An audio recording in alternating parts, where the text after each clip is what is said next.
Good evening and welcome. My name is Sue Ellen Lazarus, and I'm the founder of the Martha's Vineyard Book Festival and also this author series. The Chilmark Community Center and Bunch of Grapes Bookstore are the sponsors of this new series, this author lecture series. The partnership with Bunch of Grapes is a new partnership for us, and I want to acknowledge and thank the work of Dawn Brosh, the owner of Bunch of Grapes Bookstore, who's standing there in the back.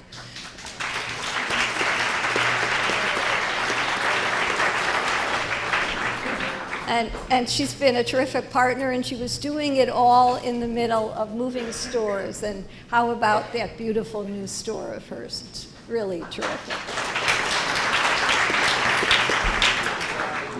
I also want to take a minute to recognize the work of the Chilmark Community Center's Town Affairs Council and the Summer Program Committee. Jeff Herman and Nancy Grunman do an outstanding job as volunteers in pulling together programming for adults and children, and it's all volunteer work that they do in their spare time with them and the other members of those committees. A special thanks to Danica Dorsey and the amazing staff of the Community Center, who are endlessly patient and helpful. Through this author series, we wanted to create another opportunity to bring distinguished authors to speak in Chilmark, in addition to the book festival. At the same time, the series was designed to support authors, to support publishing, and to support independent bookstores. So you will have noticed that ticket pricing reflects an encouragement to buy the books and support your local bookstores, and we hope you do that, and to buy them through the bookstores and not through Amazon. So generally, the format of these author events that we've had, or will be having throughout the summer, is one book, one author. But tonight, it looks a little different. So what began as a book discussion about Peter Beinart's book, The Crisis of Zionism, has been transformed into something more ambitious and a more ambitious program. The subject of Israel, its future, and America's relationship to Israel is a complex one. Views of American Jews towards Israel are dearly held, born of who we are and where we came from. It's fair to say that the crisis of Zionism presents a perspective that has raised considerable discussion. As noted in a recent article in the New York Magazine, from the moment it was published, the crisis of Zionism has dominated the American Jewish political discourse. Therefore, we wanted to develop a format that would add to the discourse in a positive and enlightening way. And helpfully, we were encouraged to do that by members of the community. And so the concept was born of a discussion on Israel's future with Peter's book as the starting point. We subsequently reached out to Chilmark's own Alan Dershowitz and invited him to participate in a conversation with Peter. Alan, after a little bit of prodding, graciously accepted our invitation to speak tonight. And so we want to thank both Peter and Alan for being here tonight and making this important event possible. We're very pleased to have Richard North Patterson serving as our moderator for tonight's discussion, and it's my pleasure to introduce Rick Patterson tonight. Richard North Patterson received his bachelor's degree from Ohio Wesleyan University and his law degree from Case Western Reserve's University School of Law. He's a good Midwestern boy. He served as an assistant attorney general for the state of Ohio, a trial attorney for the Securities and Exchange Commission in Washington and San Francisco, and he was the SEC's liaison to the Watergate special prosecutor. He spent a number of years as a partner in a major law firm in San Francisco, but in 1993, he did what many lawyers only dream of doing. He retired from the practice of law, and he devoted himself to writing full time. This year, Patterson's 20th novel came out, Fall from Grace. It was published to acclaim. His books regularly appear on the New York Times bestseller list, have won numerous awards, been made into movies and miniseries, but most importantly, they deal with important and timely issues, including nuclear terrorism, reproductive rights, gun violence, human rights, capital punishment, and conflict in the Middle East, to name a few. All of them have benefited from Patterson's very careful research. And I know about it personally because my brother-in-law was a source for one of his books. He served on the boards of the National Partnership for Women and Families, the Family Violence Prevention Fund, Penn Center West, and the Brady Campaign to Prevent Gun Violence. And he was the chairman of Common Cause. He now serves on the advisory council of J Street. Every year, I invite him to participate in the book festival, and every year he says no. It's not too late for us, Sue Ellen. I will keep trying. And that's why I am so pleased to have him here today. But I'm also very pleased because I know how carefully and thoroughly he prepared for tonight's discussion. And it took a great deal of his time to develop a format and to discuss with each of the authors and make sure that everybody was comfortable with the way this would all run. So his care and patience on his summer vacation is something that I'm extremely grateful to and give him an extra degree of gratitude for. After their talk, Peter and Alan will both be signing their books in the lobby. Books are available for sale here. The next lecture in this series is Jennifer Egan on August 2nd. And if you've not heard enough of Alan and Peter after tonight, you will have another opportunity this week.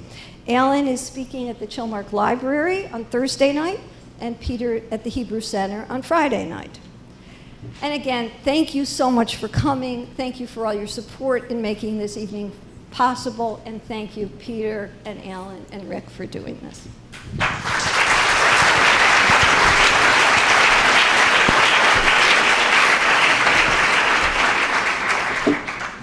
Well, thank you, Sue Ellen. First and foremost, all of us here owe Sue Ellen Lazarus our deepest thanks for her tireless efforts to make this evening possible. Now, I don't mean to suggest that this job was at all difficult, but it's interesting that to find a moderator for discussion of Israel in Chilmark, she had to corral a Gentile from West Tisbury. Of course, I'd never suggest that people on this island shouldn't take their own beliefs very seriously. But recently I found it useful to remember the cautionary note that a prominent political commentator introduced at Nancy's and my dinner table after enduring a rancorous political debate that produced far more heat than light. Never forget that as Martha's Vineyard goes, so goes Cambridge, Berkeley, and the Upper West Side of Manhattan.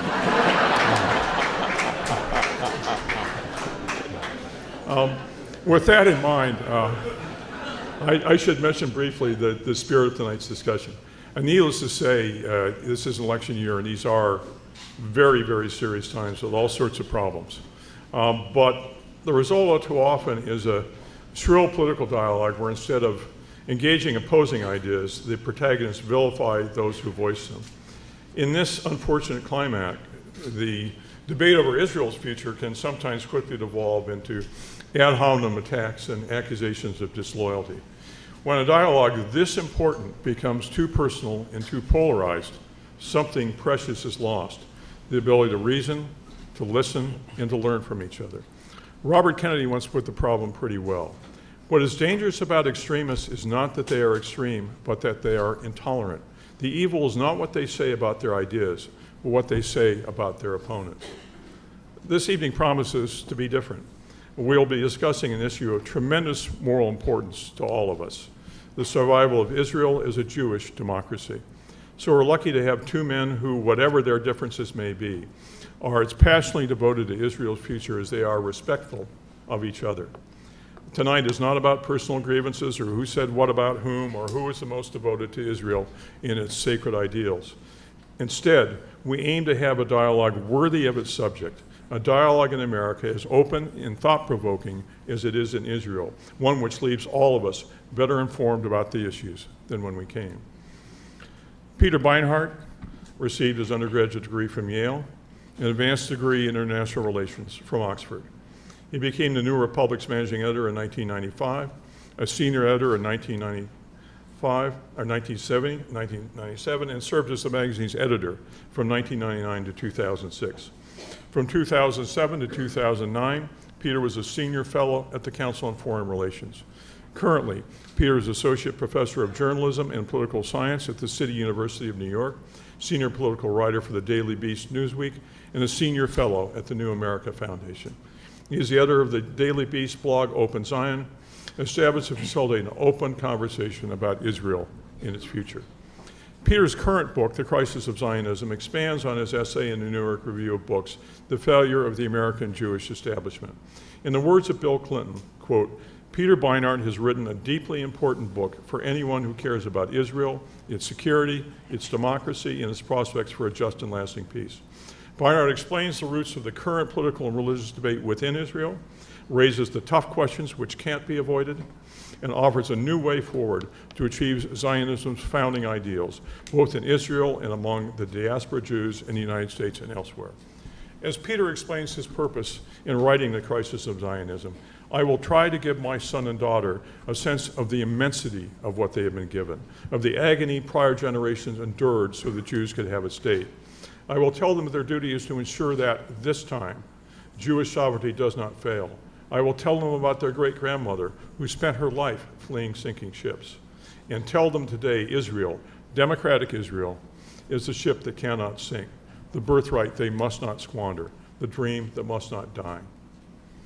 For the last several decades, Alan Dershowitz has been a passionate proponent of Israel, perhaps the single most important voice in the Jewish community. The Felix Frankfurter Professor of Law at Harvard, he is one of America's foremost appellate lawyers, a strong defender of civil liberties, the author of numerous articles, and one of America's most prominent public intellectuals. In addition to the #1 New York Times bestseller Chutzpah, or as Michelle Bachmann would say, Chutzpah, his books include The Case for Peace, The Case for Israel, and The Trials of Zion, about which a certain novelist from West Tisbury wrote, no one knows more about Israel's existential dilemma than Alan Dershowitz, or writes about it better. Much more significant, Bill Clinton said when The Case for Peace was published in 2005, Dershowitz offers a pragmatic proposal rooted in the lessons of the past and the opportunities of the present. Hopeful and wise, the blueprint for stability presented in this book is among the best in recent years. One of the central concerns of Alan's life has been the dialogue about Israel in America and around the world.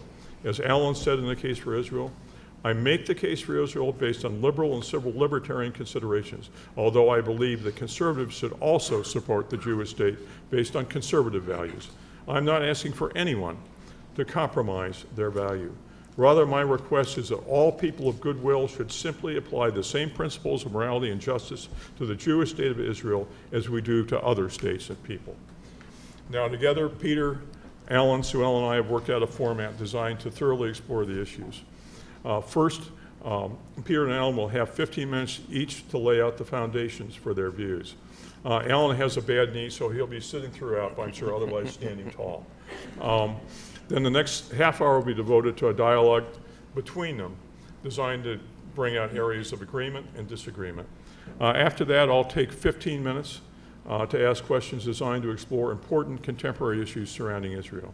As this is happening, the sponsors will be passing out 3x5 cards in which the audience can submit questions for me to pose to Peter, Alan, or both. The next 25 minutes will be dedicated to getting as many of those questions answered as we possibly can. My only criteria for asking them will be bring out new information on a full spectrum of audience concerns. So I note that there are 6 people with cards to pass out and pens. I asked them to stand up and so that you make sure that you all know who's in your neighborhood and who's got the cards you need. And then we'll close with a 2-minute summary from Alan and then Peter. If at the end of the evening you feel enlightened and informed, then all of us really will have done our jobs. But I'd also like to express a hope on behalf of my fellow authors.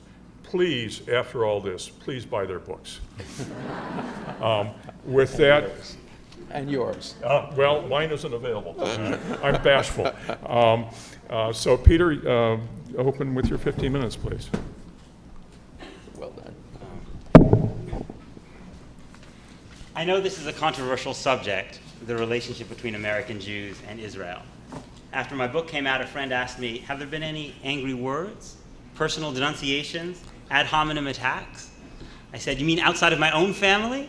Yeah, a few. My wife sent out an email of the kind that spouses sometimes do. She said, you can agree or disagree with Peter's argument, but we're very proud that he wrote a book. She got an email back. The person said, I would never buy that book. Peter's a threat to the Jewish people. I wouldn't give him a dime. And she forwarded me the email and said, who was that? It was very angry. And I said, don't you remember? That's my cousin David. I haven't heard from him in years. My mother said it's a good thing that my grandmother doesn't know how to blog. Let me start by explaining why I believe Israel's creation has been such a blessing for the Jewish people. First, it's been a blessing because we now have what we did not have in the 1940s, when our people were being led to the slaughter, a country whose mission statement is the protection of Jewish life. Some American Jews, especially younger American Jews, may take that for granted. I don't. I still remember being inspired as a teenager by the struggle of men like Alan Dershowitz to free the oppressed Jews of the Soviet Union. I remember watching a Jewish state send airplanes to pick up the Jews of Ethiopia, one of the poorest and most reviled communities on earth, and return them to the people from whom they had been estranged since the days when the temple stood. Second, Israel has been a blessing because thanks to the Zionist movement, we have Israel as a cultural center for Jews around the world based upon the revival of Hebrew as a living language. And with all the problems that we have maintaining diaspora Jewish life, one can only imagine how much harder they would be if we didn't have Israel and modern Hebrew to anchor us. But these inspiring, even miraculous accomplishments are being put at risk by Israeli settlement of the West Bank and the resulting threat to Israel's character as a democratic Jewish state. Democracy is not the whole of the Zionist dream. Israel is not, should not, in my opinion, be a secular democracy like the United States. It should have, as I argue in my book, a special obligation to the Jewish people. But if democracy is not the entirety of the Zionist dream, it is necessary to the Zionist dream. Theodor Herzl understood this. His novel Antonolant is largely about an election in an imagined Jewish state between one candidate whose party includes Arabs and supports the right of Arabs to vote, and another that wants to restrict the vote only to Jews. And in his novel, Herzl has one of the candidates for the Democratic Party tell the people of this imaginary Jewish state, quote, "You must hold fast to liberality, tolerance, and love of mankind. Only then is Zion truly Zion." Israel's founders understood this. In 1948, 3 years after the Holocaust, with the stench of Jewish death still hanging over Europe, with Israel in a war for its very survival against all its Arab neighbors and fielding a ragtag army composed in significant measure of people with numbers tattooed on their arms, Israel's founders wrote a declaration of independence that promised, quote, "complete equality of social and political rights to all its inhabitants, irrespective of race, religion, or sex." For me, that democratic vision is crucial to the miracle that is the Jewish return to sovereignty in the land of Israel, and it's a big part of the reason an Israeli flag hangs in my 6-year-old son's room. I should acknowledge that an Israeli flag does not hang in my 4-year-old daughter's room. She's demanded one in pink. But that miracle is today imperiled by Israel's control of the West Bank, where, in flagrant violation of the principles of Israel's Declaration of Independence, Jews carry identity cards with blue covers that give them citizenship, the right to vote, the right to due process, and the right to be waved through checkpoints. West Bank Palestinians, by contrast, carry identity cards with green or orange covers that deny them citizenship in any state, deny them the right to vote for the government of any state, and severely restrict their travel. Those cards place them under the jurisdiction of military courts, where evidence is largely secret, where people are often held for months or years without trial, and where, according to a recent Haaretz investigation, more than 99% of those tried in 2010 were found guilty. Between 2005 and 2010, according to the Israeli human rights group B'Tselem, 835 West Bank Palestinian minors were brought before military courts on charges of stone throwing. One was found innocent. My point is not that Jews should not be able to live alongside Palestinians in the West Bank, the place where, according to Jewish tradition, Abraham, Sarah, Isaac, Rebekah, Jacob, Rachel, and Leah are laid to rest. Jews should be able to live in the West Bank, either as equal citizens in land annexed to Israel in a peace deal, or as equal citizens in a Palestinian state. The problem is not that Jews live in the West Bank, it's that today the West Bank is a place where, contrary to the vision of Israel's founders, citizenship is ethnically based, where Jews and Palestinians live under a different law. And as David Ben-Gurion warned, if Israel makes permanent its occupation of the West Bank, it will eventually be forced to choose between its Jewish and democratic characters. It will invite Palestinians into a one-state struggle that Israel cannot win, because its efforts to maintain itself as a non-democratic Jewish state will make it a pariah in the world. This is what Ehud Barak and Ehud Olmert meant when they both warned in the last 5 years of an apartheid future and a coming South Africa-style struggle for the character of the one state between the Jordan River and the Mediterranean Sea. It's what Kadima leader Tzipi Livni meant when she warned in her farewell speech to the Knesset earlier this year that, quote, the existence of Israel as a democratic Jewish state is in mortal danger, unquote. I want to be very clear. The Palestinians do bear significant blame for the failure to achieve the two-state solution that it would allow Israel to remain a democratic Jewish state. The Palestinians have badly undermined their cause through the terrorism that I call in my book grotesque and unforgivable. There is a troubling Palestinian tendency to deny the historic connection between the Jewish people and the land of Israel. And as I say in my book, there are real questions about whether Palestinian leaders will make the compromises on the right of refugee return necessary for a two-state solution. But even if I conceded every nasty thing anyone could ever say about the Palestinians, it is not the Palestinians who are essentially paying Israelis to move into the West Bank. It is this Israeli government that has reversed its predecessor and made much of the West Bank a quote-unquote national priority zone eligible for special government subsidies. It is this Israeli government that in April legalized 3 West Bank outposts that had been illegal even under Israeli law. It is the finance minister of this Israeli government who recently boasted that government money was helping to build a cultural center in Kiryat Arba in Hebron, one of the most militant settlements in the West Bank, and who boasted that government money had helped build a cultural center in the settlement of Ariel, a settlement that stretches 13 miles into the West Bank, and which former Israeli Foreign Minister Shlomo Ben-Ami himself has said makes the contiguity of a future Palestinian state very difficult. And recently, the former director of Shin Bet, Israel's internal security service from this Israeli government, said, quote, forget all about the stories they're selling you in the media about how we want to talk, but Mahmoud Abbas won't. I'm telling you, we're not talking with the Palestinians because this government has no interest in talking with the Palestinians. This government has no interest in resolving anything with the Palestinians. I know from up close. So it's not enough to say that Israel will get a handle on settlement growth when the Palestinians finally decide to live in peace in a two-state solution. Because by supporting settlement growth, you're pushing Palestinians in exactly the direction we don't want them to go.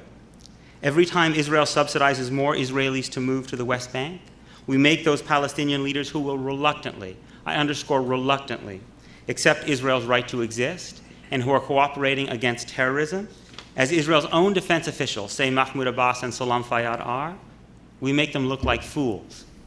Every time Israel makes it harder to build a viable Palestinian state, we make Hezbollah and Hamas stronger.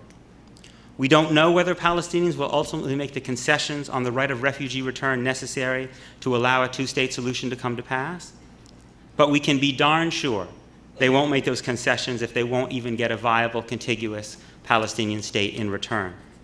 So even if you don't believe that a Palestinian state is possible tomorrow, You have an obligation to try to stop the settlement subsidies that will soon foreclose the possibility of a Palestinian state ever. I suspect that Alan agrees with a lot of this.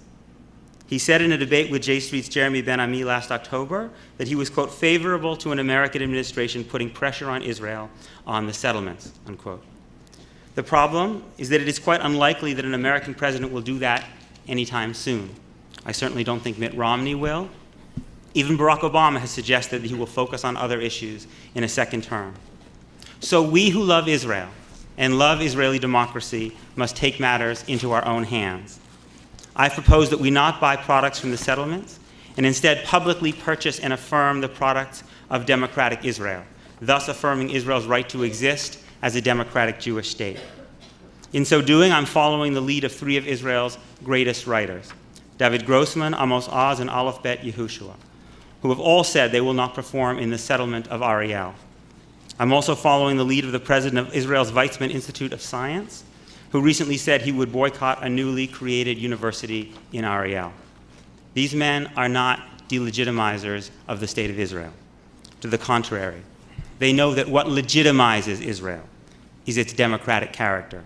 They know that democracy is essential to Israel's long-term security, and I think we should join them.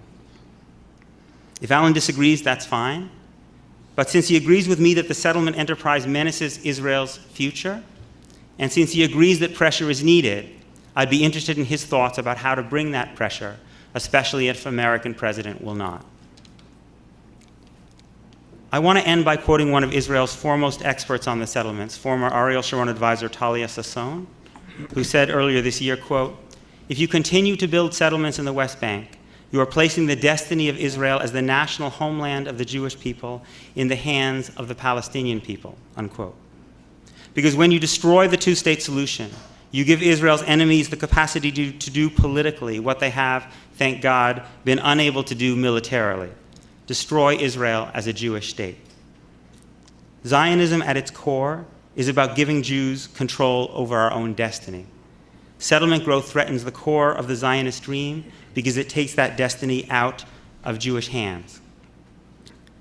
If American Jewish organizations do not end their silence on this question, if they do not help Israel regain control of its destiny as a democratic Jewish state, we will be betraying our profound obligation to keep alive the Zionist dream for our children and grandchildren.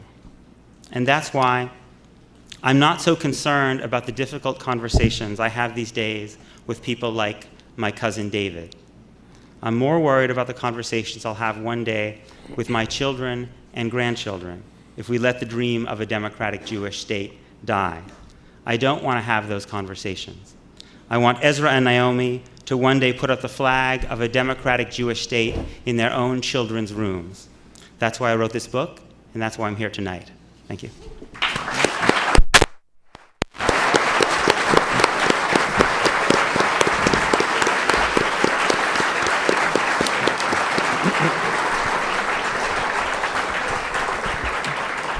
Thanks. Peter, you're right. I agree with much of what you said, and we'll talk about where we agree and where we disagree. But first, a word about why I was reluctant to appear tonight. Those of you who know me know I am not a reluctant speaker generally, but as many of you know, Peter's mother and our family are very close friends, and I have tried my best to stay out of this controversy for personal reasons, and have succeeded until tonight.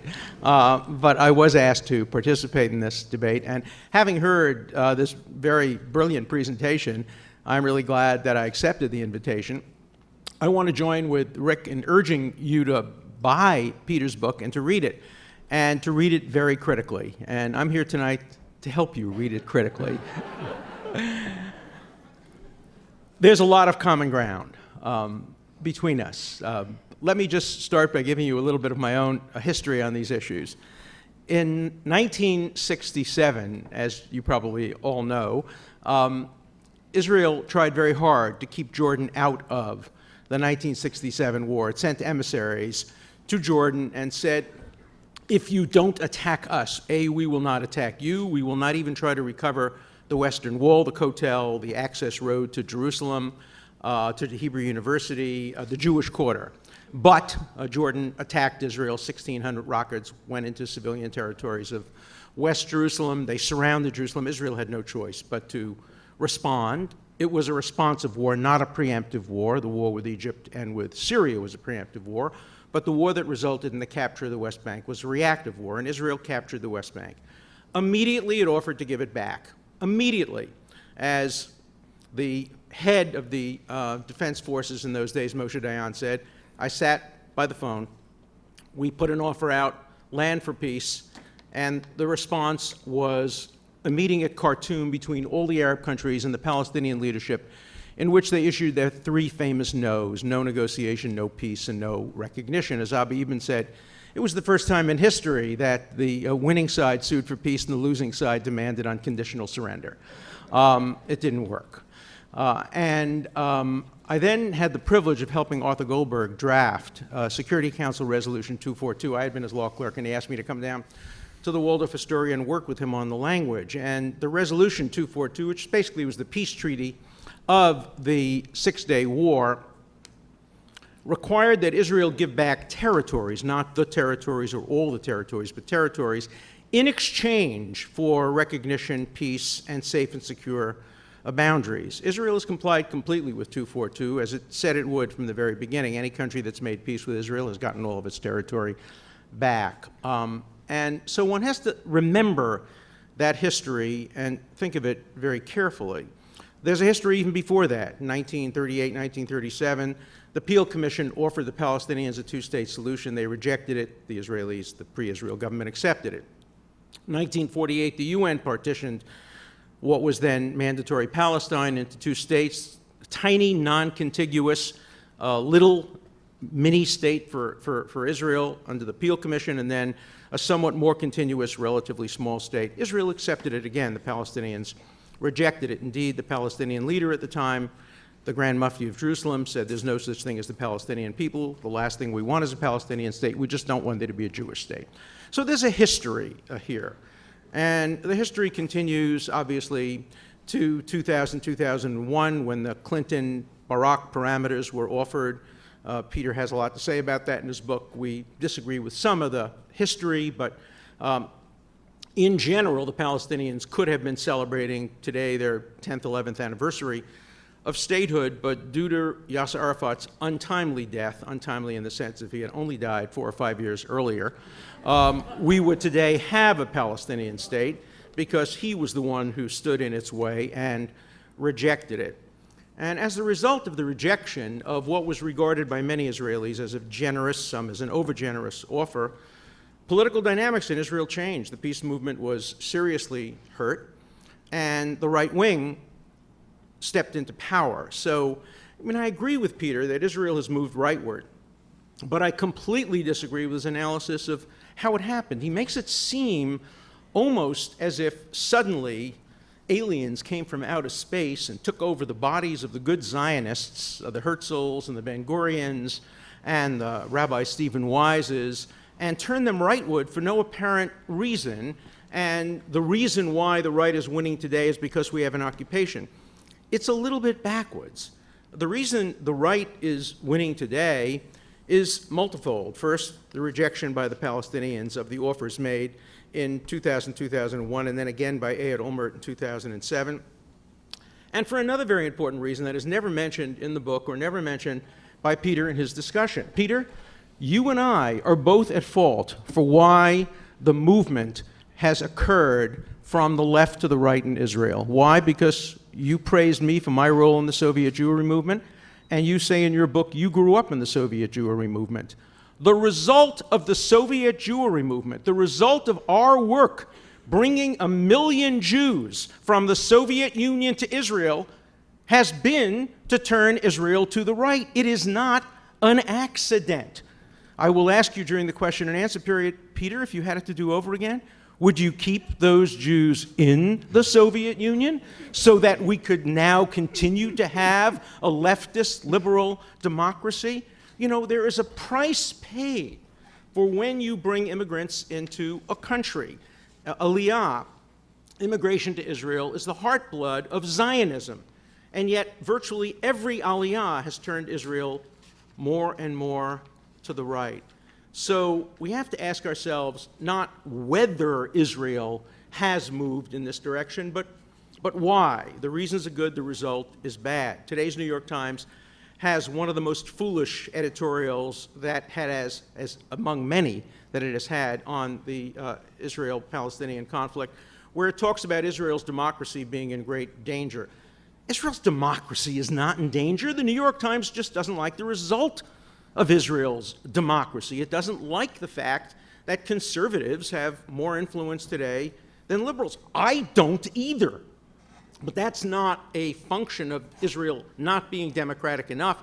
It's a function, perhaps, of Israel being too democratic. Israel is too democratic.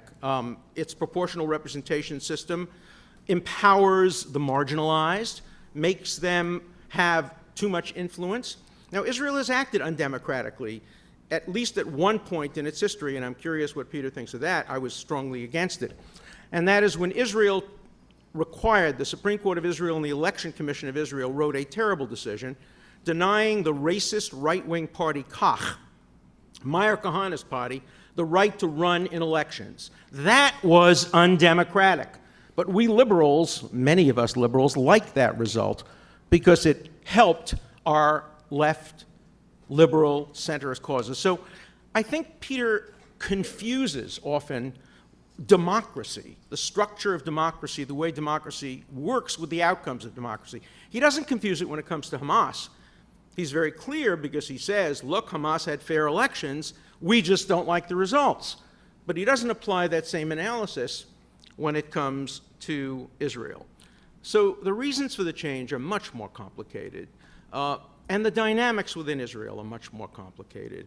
And the solution is not a simple fix of having boycotts of products produced on the West Bank. Boycotts send a very powerful moral message to the world.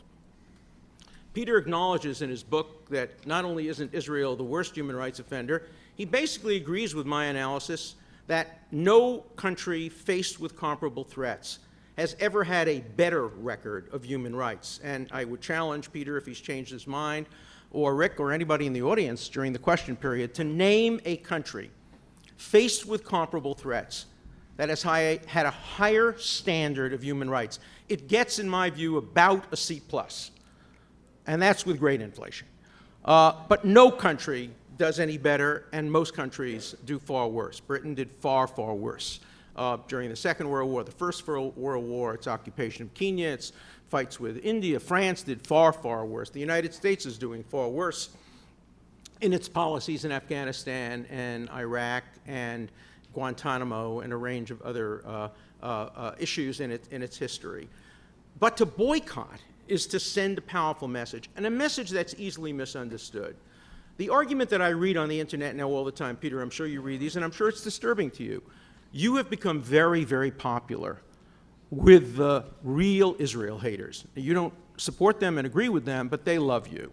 And when Andrew Sullivan loves you, it's not because you want to see more Jewish values in the Jewish state. It's because he likes the fact that you're calling for a boycott, and he often confuses the kind of boycott that you're calling for. When the Presbyterian Church quotes you in supporting a boycott, it's very different from Amos Oz saying, I personally, as a Jewish Israeli, am not going to buy products that are grown in the West Bank. That's very different than a Presbyterian somewhere in Minnesota saying we should all boycott only Israel, no other country, not China, not Cuba, not Hamas, not any other country, just Israel. It's very, very dangerous. And I want to make just one more important point, and I don't mean, again, to get personal at all, of course, but the issue of how you present your book to different audiences is a rather important one. And Peter actually has 2 points that have been fundamental to his book. And the boycott is the second point, not the first point. The first point that Peter makes is that Israel, in order for Americans to really support Israel, we have to recognize that Israel is fundamentally a Jewish state with Jewish values. and that let me just find his exact quotes. What he says is that in order to really have support for a Jewish state, you have to teach students to meaningfully practice Judaism itself, to pass Judaism on to their children. That we have been made a people because we have a special role to play in the world.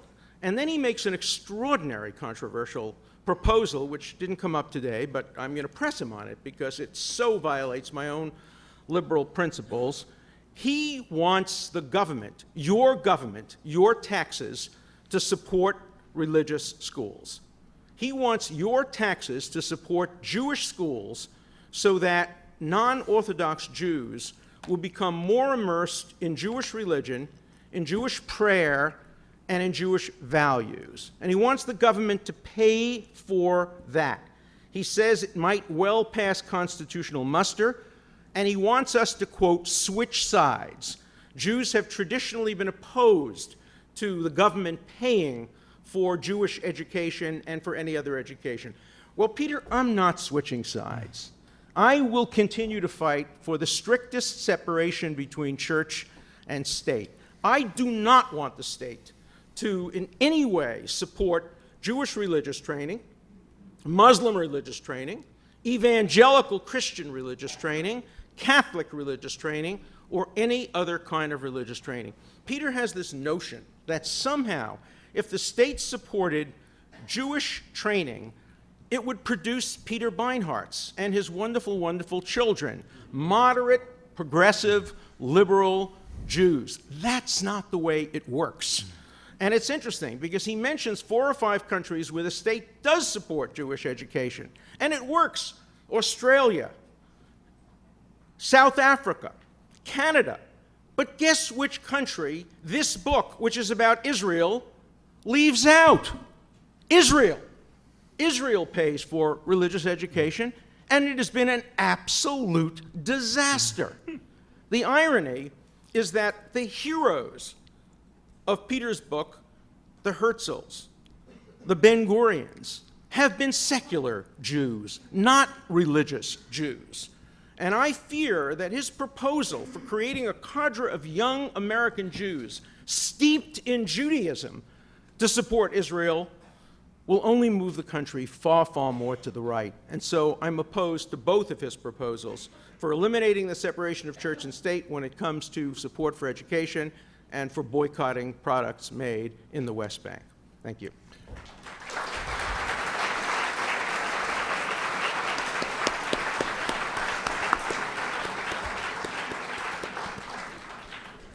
Thank you, Peter and Alan. The next half hour is going to be devoted to a conversation between our two guys when they ask each other questions. I won't be involved in this other than stop any filibusters or interruptions. I can't imagine that happening among these well-mannered folks. So with that, Peter, has a question occurred to you during the last 15 minutes? Sure. Alan, you talked a lot in your historical narrative about missed opportunities on the Palestinian part, and I agree with some of that history. I'm just wondering, would you, much of it was back many, many decades ago. As I imagine you know, the Palestinians today have on the table an offer of a 1.9% land swap. They presented it most recently, according to Haaretz, in January of this year to the Israelis. All of the reporting we have suggests that this Israeli government has put no territorial proposal on the table at all and publicly very enthusiastically rejected Clinton's idea of 67 lines plus swaps, which were the parameters for the past 2 serious negotiations. Is the current Israeli government missing an opportunity? Well, of course. And every Israeli government has missed opportunities. There's enough fault to go around on all sides. The Labor government in '67 missed opportunities. Every government of Israel has missed opportunities. When Abba Eban said the Palestinians never miss an opportunity to miss an opportunity, he could have been talking about both sides. I have no doubt about that. Let me say a word, though, about '67. You'll be surprised to hear this. I am absolutely opposed, and I've told this to President Obama, I've told this to everybody. I am opposed to going back to the 67 lines, negotiating from there with land swaps. Let me tell you what that would mean. The 67 lines would mean that the Palestinians start with the Kotel, the Western Wall. They start with the access road to the Hebrew University. They start with the Jewish quarter, and then out of the goodness of their heart, they permit Israel to buy that back in exchange for land swaps. Let me tell you about a conversation I had with Prime Minister Fayyad. I put that question to him. I said, what would you ask for in return for the Kotel, the access road to the Hebrew University, and the Jewish quarter? And he looked at me and he smiled and said, Alan, you're a good lawyer. You know that in real estate, there are only three things that are important: location, location, location. Those are the most important locations in the world. We would require 10,000 dunim, for every acre of those three holy places. No, that's not the way you begin a negotiation. You begin with Resolution 242 of the UN, which permitted Israel to make minor territorial adjustments, which would include those three places. It would include broadening the 9-mile narrow belt and keeping the areas right around Jerusalem without any land swaps, and then making land swaps 1.9%, 2.6%. We've heard many, many numbers thrown out. I think that Olmert proposed about a 6% land swap. The Clinton-Barack parameters, there was a dispute. Was it 6? Was it 4? Was it 3? It's always less than 10, more than 2, and somewhere in the middle. Those are negotiating positions that should be resolved by the Palestinians sitting down with no preconditions and offering a negotiation. I know you read my article in the Wall Street Journal where I proposed, I thought, something that could work. I proposed that Israel immediately offer a complete freeze on all settlement building the minute the Palestinians sit down at the negotiation table, not before, not what they did last time. Last time they stopped, they froze, and it took 9 months for the Palestinians to come to the negotiating table, and then the freeze was over. The freeze would begin the moment the negotiations began. Peter, what did you think of that proposal? I think, first of all, the problem is that I think we have to start by acknowledging that there was no settlement freeze. The settlement freeze that lasted for 10 months had a very significant loophole. The Israeli press wrote about it very widely. It was that you could continue building upon buildings of which the foundations had already been laid. So in the run-up to the settlement freeze, there was a huge burst of building of foundations, which the settlers then continued to build on during those 10 months, such that when Americans for Peace Now went and looked very closely at it, they found there was more settlement building in 2010, which was the year of the freeze, than there had been in 2008. So I think that's an important place to start. I liked your proposal about the idea of a settlement freeze in return for Palestinian negotiations. I think it's important to remember that the Palestinians negotiated with Ehud Olmert without a settlement freeze. The reason they negotiated with him without a settlement freeze was they thought he was serious. A settlement freeze is only a problem if you think you're going to be negotiating for a long period of time during which Israel is going to be eating the pie that you were negotiating over the division of. If you believe you're negotiating with someone in good faith, you can actually, it's not such a big problem. The problem the Palestinians have with this government, because remember, they wanted to continue the negotiations with Olmert. Olmert himself has said, we were very close. He himself has urged Netanyahu to continue those negotiations. Netanyahu said, absolutely not. In fact, as Alan remembers, Netanyahu was not even in favor of any Palestinian state when he was elected and formed his government. And now he has not been willing to give us any sense of the parameters of what that Palestinian state is. And members of his own cabinet keep on coming forward and saying,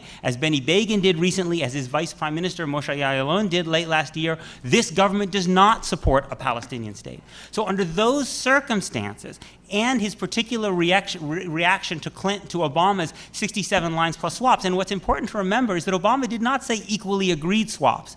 The Palestinians were quite upset about that because it's very important that they be equally agreed numbers. They took Allen's position. Obama said it doesn't have to be equal swaps, and Netanyahu still publicly, vehemently rejected it. So under those circumstances, I think sadly they have some reasons for suspicion, and I think those suspicions would be significantly allayed by Allen's proposal. And I guess my question for Allen would be, how do you interpret the fact that you, and you know those guys, they trust you, that they said no to that as well? Well, they didn't say no to that. You say, I know these guys. I know all these guys. I know Shimon Peres. I knew, all the labor prime ministers. I don't take sides in Israeli elections. And even though J Street tries often to put me in the Likud camp, okay, I'm not in that camp. Everybody knows who I would vote for if I were an Israeli. I'm not an Israeli. I don't get to vote. Two minor points. One about the foundations. Yeah, you have a point. In 2010, the foundations had already been built. The point was by 2011, 12, 13, if the freeze continued, there would be no new building. So it was a freeze that would have to look forward a couple of years. Now, look, you and I agree that it would be better if there were negotiations, if the Palestinians believed that the Israelis were negotiating in good faith, and if the Israelis believe the Palestinians were negotiating in good faith. There's been a complete breakdown of trust on both sides. So now we have a situation. The situation is Netanyahu as the prime minister. He was elected by the Israeli people. Neither of us voted in that election. We don't get to vote in those elections. We've explained the reasons. I didn't hear any real denial of the reasons. The reasons are largely because of Soviet immigration, a good thing, and because the Israelis offered peace, a good thing, and the Palestinians turned it down, thereby frustrating the Israeli peace movement. Now we have a reality. We have a conservative government that's more reluctant. I happen to think that Netanyahu would like to be the Nixon in China, would like to go down in history as the tough prime minister who actually got a deal that was good for Israel.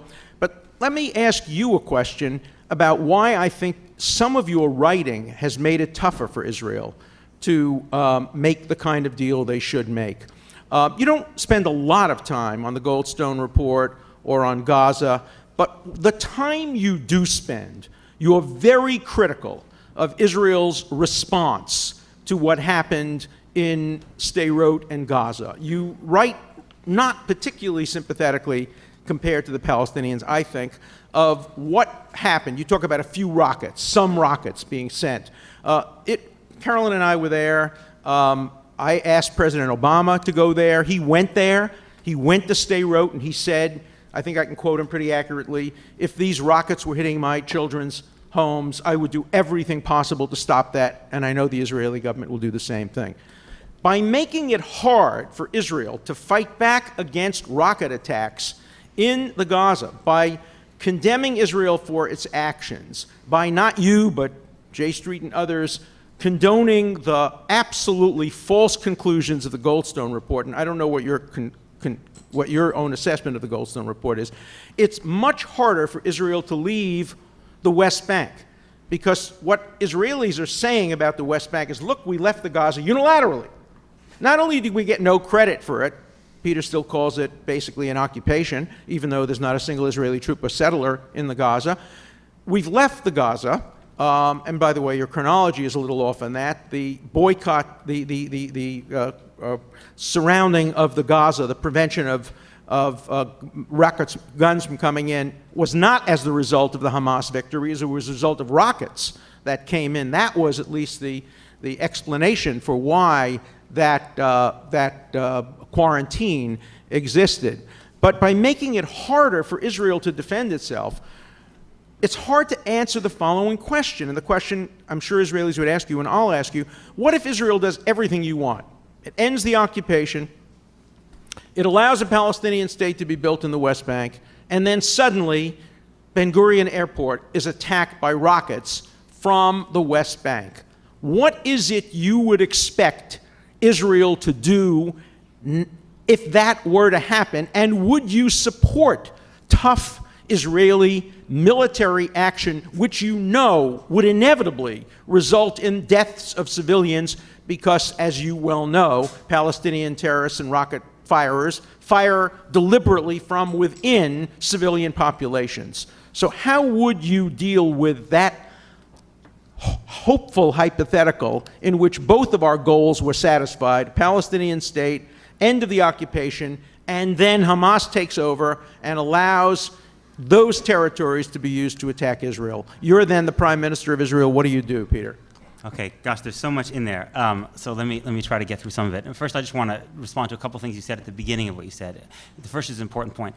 in terms of the legitimacy of Israel's elections. Israel is a democracy within its 1967 lines, I think a remarkable democracy, a vibrant democracy. It's not a democracy in the West Bank. If the Palestinians of the West Bank, who live under Israeli control, under Israeli domain, the IDF can go into every single square inch of the West Bank and arrest anyone it wants, then in fact, of course, Israel's political outcome would look radically different. Israel would not have moved to the right. So while I accord democratic legitimacy to what happens inside the Green Line, I don't accord it to what happens in the West Bank, because Israel's policies in the West Bank are premised on the fact that the vast majority of people in the West Bank cannot vote. If they could vote in Israel's elections, Benjamin Netanyahu would not be Israel's prime minister.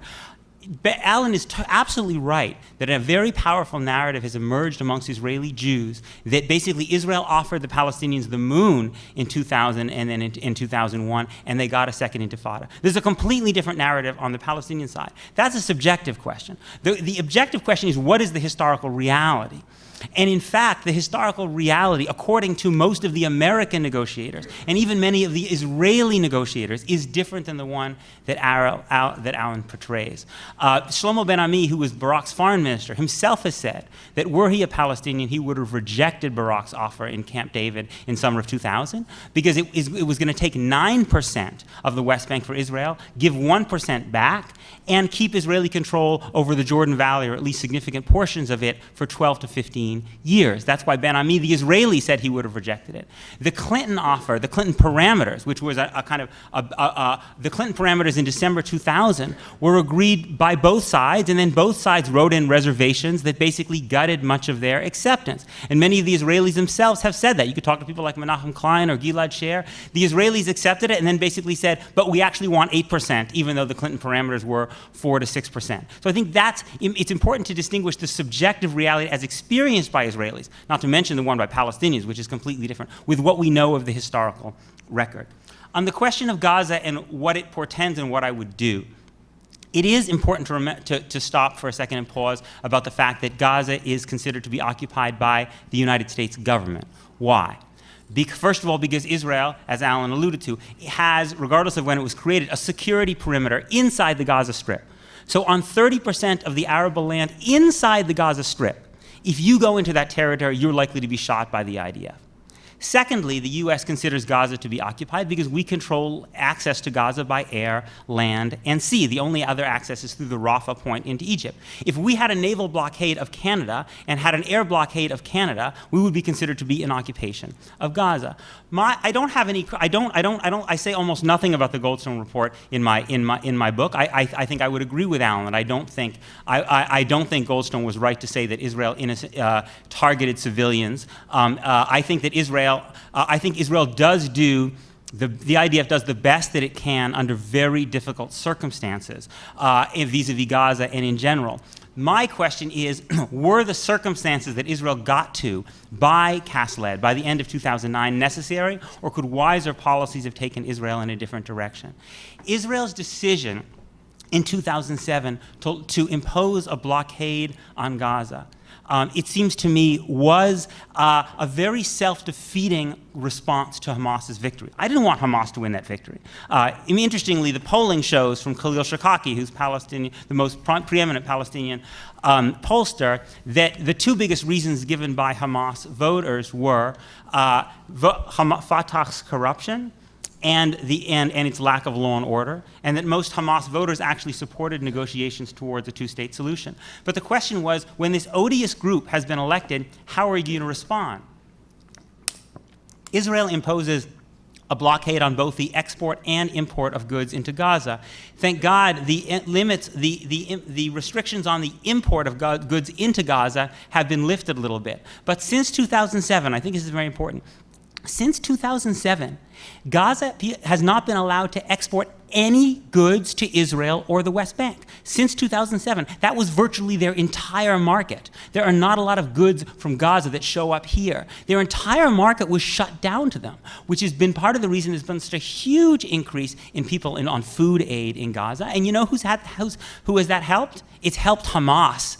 Ask Fidel Castro if blockades are a good way of overthrowing despotic governments. It's the best thing that ever happened to Castro. It's the best thing that's happened to Hamas. Hamas has totally taken over the Gaza economy through these tunnels it has under the Egyptian border, and it solidified them in power. That's my critique, not what Israel did under very difficult circumstances. It was in the war. It was the political decisions that were made before that. And I think on the final question, I'm sorry, I've gone a little long, but on the question about how we would respond in the West Bank, it's important to remember that the West Bank would be very different because it would be a sovereign state. Israel has made 2 peace deals with sovereign states, Egypt and Jordan. They've actually worked out quite well so far. The reason that Gaza has worked out so poorly, I believe, has a lot to do with the fact that it was not a negotiated deal. It was a unilateral Israeli decision.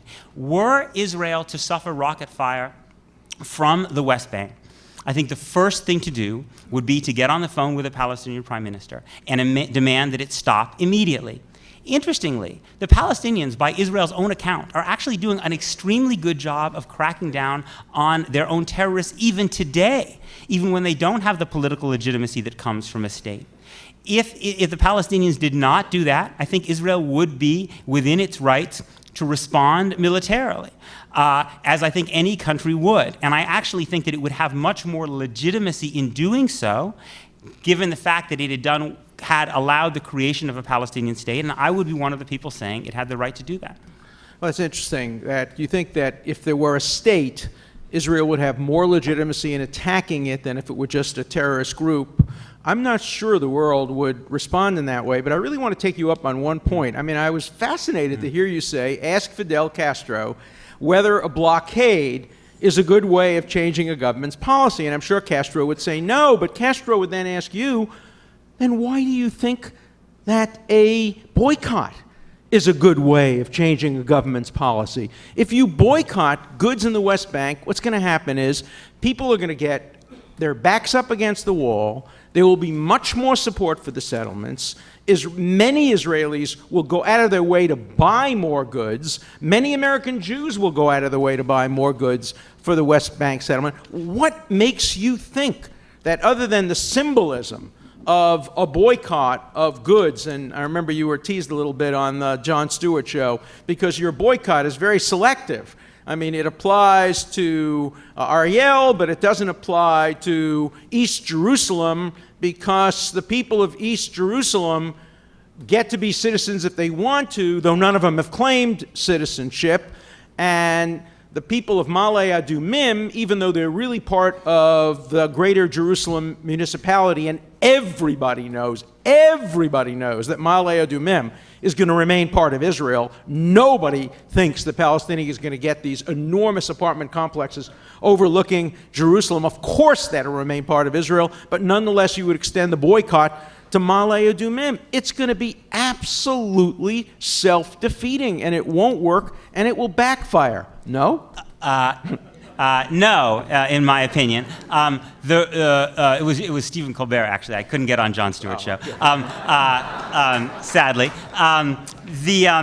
The reason I distinguish between East Jerusalem and the West Bank is because of a very important principle, which has nothing to do with the practicalities of which settlements are likely to get incorporated. You're right, Ma'ale Adumim almost certainly will. It's the principle that in the West Bank, Jews have citizenship and the right to vote, and Palestinians don't, and they can't get it. In East Jerusalem, which is a more ambiguous situation, at least Palestinians have the right to get Israeli citizenship if they want it. It's actually quite difficult to do, and Alan's right, for various reasons, not many of them have, but it's an important moral distinction, I think. I disagree that it's self-defeating. In fact, the best evidence we have has been the settlement boycott that everyone's favorite Palestinian, Salam Fayyad, has been trying to institute since 2010. And it's very significant that Fayyad, unlike the BDS movement, is not trying to boycott all of Israel, only settlement products, which is a statement in support of the two-state solution. Parenthetically, I appreciate Alan saying that people on the radical anti-Israel left love me, but the truth of the matter is that's not the case at all. In fact, if you look at what the leaders of the BDS movement, people like Ali Abu Nima, say about me, they say that I am a serious threat to them because I'm giving people an option of being able to express their opposition to the settlements while affirming Israel's right to exist, while they are one-staters who don't want Israel to exist under any terms. And in fact, that's just what happened with the Presbyterians. They voted down the resolution that would have allowed BDS against all of Israel, companies that worked in all of Israel, and only endorsed a settlement boycott. I actually think the latter option made it easier to defeat the former. But Fayyad's Palestinian Authority boycott has had some success. According to the Washington Post, in 2010, there were 17 businesses that had moved inside the Green Line since the PA began its boycott. Some of them did cite the boycott itself, including Barkhan Wine and the Multi-Lot Company. There's been some reporting that SodaStream may now be building in the Negev, not doubling down in the West Bank. And I think that's because this is changing the incentive structure. Right now, the Israeli government heavily subsidizes industries to move into the West Bank. It is often much cheaper to build a new factory there. There was this extraordinary thing that came out from Maariv last week, which showed that the settlement in Hebron, one of the a small, very radical settlement, gets 7 times more money per capita than in Beersheba, which is a poor, largely Sephardi town in the south of Israel. I think this has the potential to change the incentive structure for companies in a very important way and keep alive the possibility of a two-state solution. So do I understand you're saying that there is actually progress toward ending the occupation, that it's moving in the right direction because of Fayyad's boycott and because of the boycott you proposed, that it's actually changing for the better? That's the first good news I've heard. Is that true? I think Fayyad's boycott, which has been around for much longer than me, and he's more important than me because he's in charge of, he has vast influence over Palestinian society. I think that has had some impact, yeah. And I didn't say impact, but is it better? I think what it's doing is it's helping to slow down at least the entrenchment of an occupation that makes the two-state solution impossible. So I'll just note that we have a couple of minutes left, so if you guys can find some lovely way to divide it between you, that would just be great. Go ahead, please. Either way, okay. So one question I want to ask you.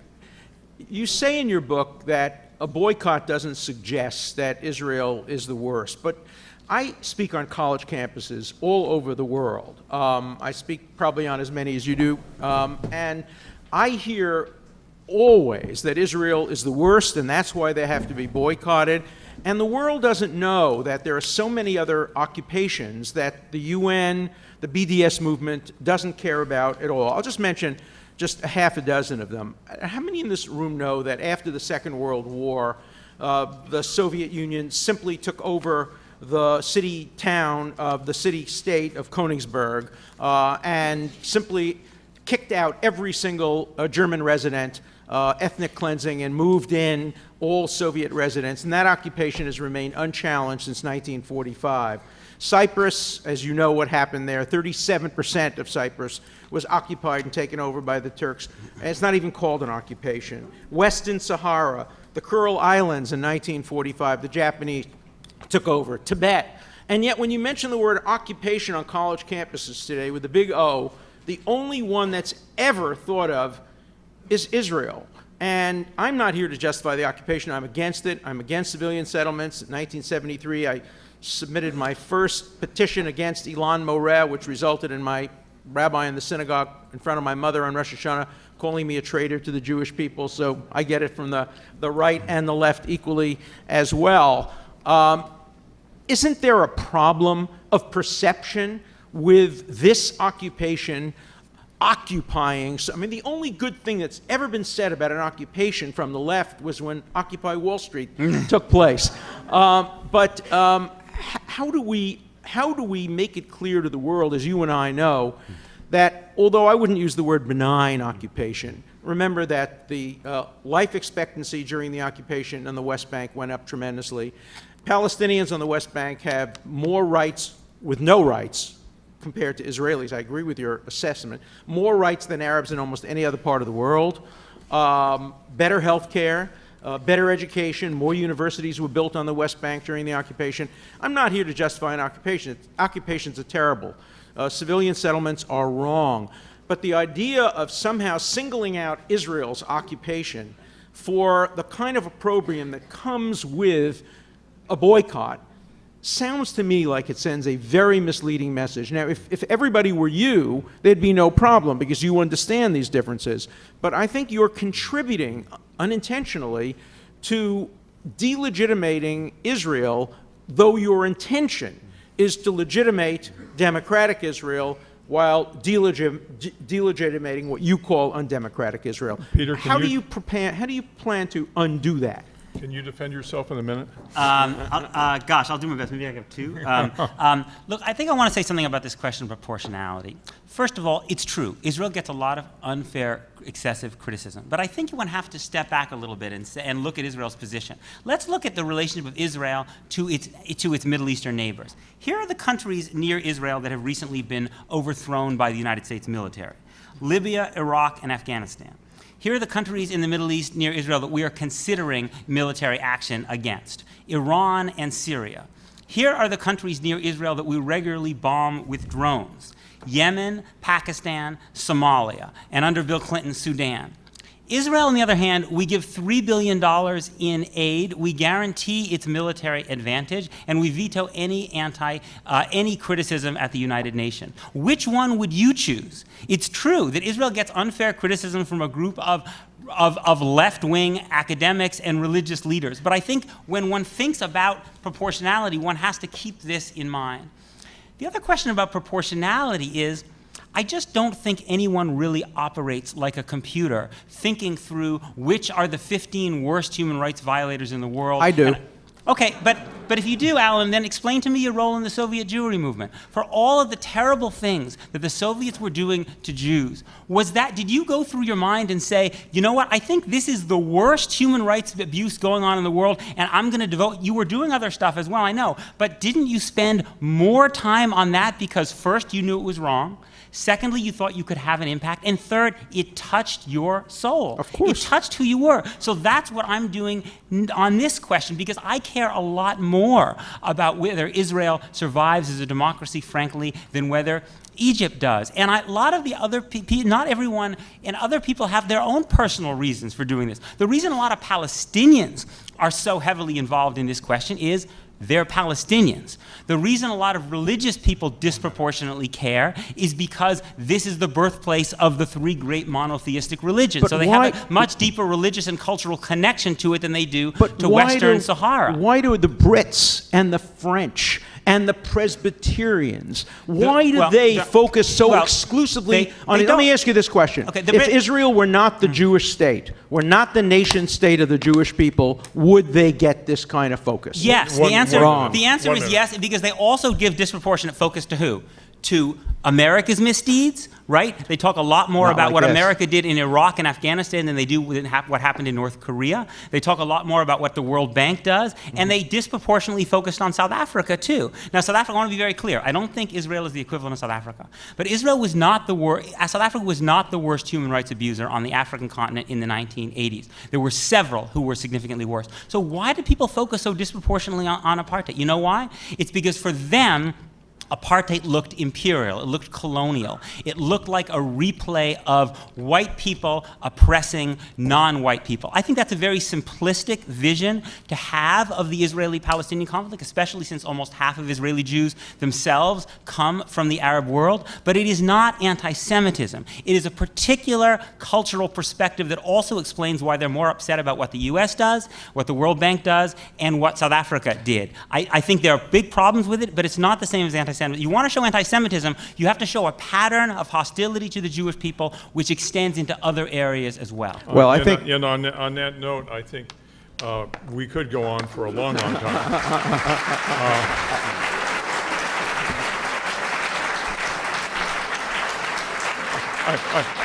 I must say, I think that was a wonderful interchange, which combined vigor with civility. So. I thought that was what we came for. I have 15 minutes worth of questions, and I'm going to ask for succinct answers so I can go through 3 questions for both of you and 1 for each of you. I want to start out with what's been alluded to, which is how should the so-called Arab Spring, particularly in Egypt, where the Muslim Brotherhood will have at least some and perhaps significant political power, affect the posture of Israel and the United States regarding peace negotiations with the Palestinians? I'll start with you, Peter, and then Alan. I think it's going to make Israel's life harder. because Israel is now going to have to weigh the implications of its policies more in terms of their impact on the Arab publics, because those Arab publics are going to have more input into their government's decisions, probably, whether they become true, perfect democracies or not, and because those governments are going to be less beholden to the United States. I think, for instance, if Israel wants to do another cast lead in Gaza, I suspect it's going to think much harder about doing so because it's going to be worried about the impact, what Egypt will do in response. Look, there are two ways to respond to this. You can say, you know what, they've always hated us. The Goyim have always hated us. There's rampant anti-Semitism there. Let's batten down the hatches. And you know what? There is terrible anti-Semitism in the Arab world. It's true. But if you do that, and you make the occupation permanent, then you are essentially taking a fire of anti-Israel feeling in the Arab world, and you're basically dousing it with gasoline. Because making the occupation permanent guarantees that you will raise generations upon generations of Israel haters.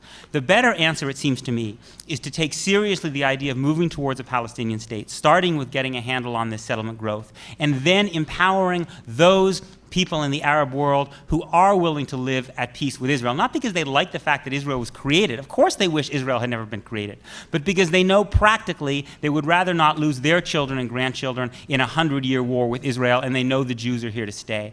And in fact, the polling, interestingly, there's interesting polling by Shibli Telhami at University of Maryland. If you ask people in the Arab world, if Israel returned to the 67 borders and there was a solution to the refugee question, would you want to continue the fight?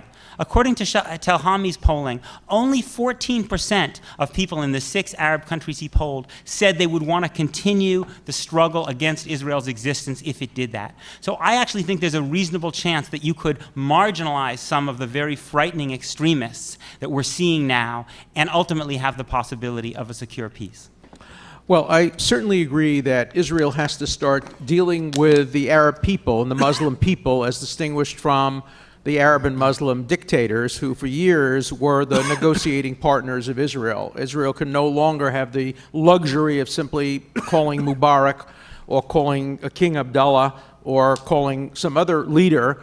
Today they have to deal with the people. And I do think there is rampant anti-Semitism within Hezbollah and Hamas. The head of Hezbollah said infamously he wished all the Jews in the world would come to Israel so that they could be killed together and he wouldn't have to go all over the world to try to bomb them and kill them. Hamas, you know the charter, a virulently anti-Semitic charter. And what Israel has to do is think about everything in terms of security. I'm opposed to the civilian settlements on humanitarian grounds, on civil liberties grounds, but also on security grounds. I think they are a barrier to Israel's security. I think the decision that Israel makes about peace with the Palestinians and about territorial adjustments have to now be based more on territorial and security matters than on pleasing the settlers. I was a big supporter of the Alon Plan back in 1967, which allowed Israel to make unilateral annexation of empty Palestinian land necessary to preserve Israel's security. I think we have to go back to that way of thinking about how the two-state solution would work, because Israel has to assume that it will no longer have peace with Egypt, that it will no longer have peace with Jordan, and that it will have a much harder time with Assyria, which is controlled by, we love the rebels, but the rebels today include many al-Qaeda forces and many forces in sympathy with radical extremes. And so Israel shouldn't batten down the hatches. It should make peace. It should end the civilian settlements, but it may have to make territorial demands like keeping an army in the Jordan Valley for a period of time that are necessary to the new realities.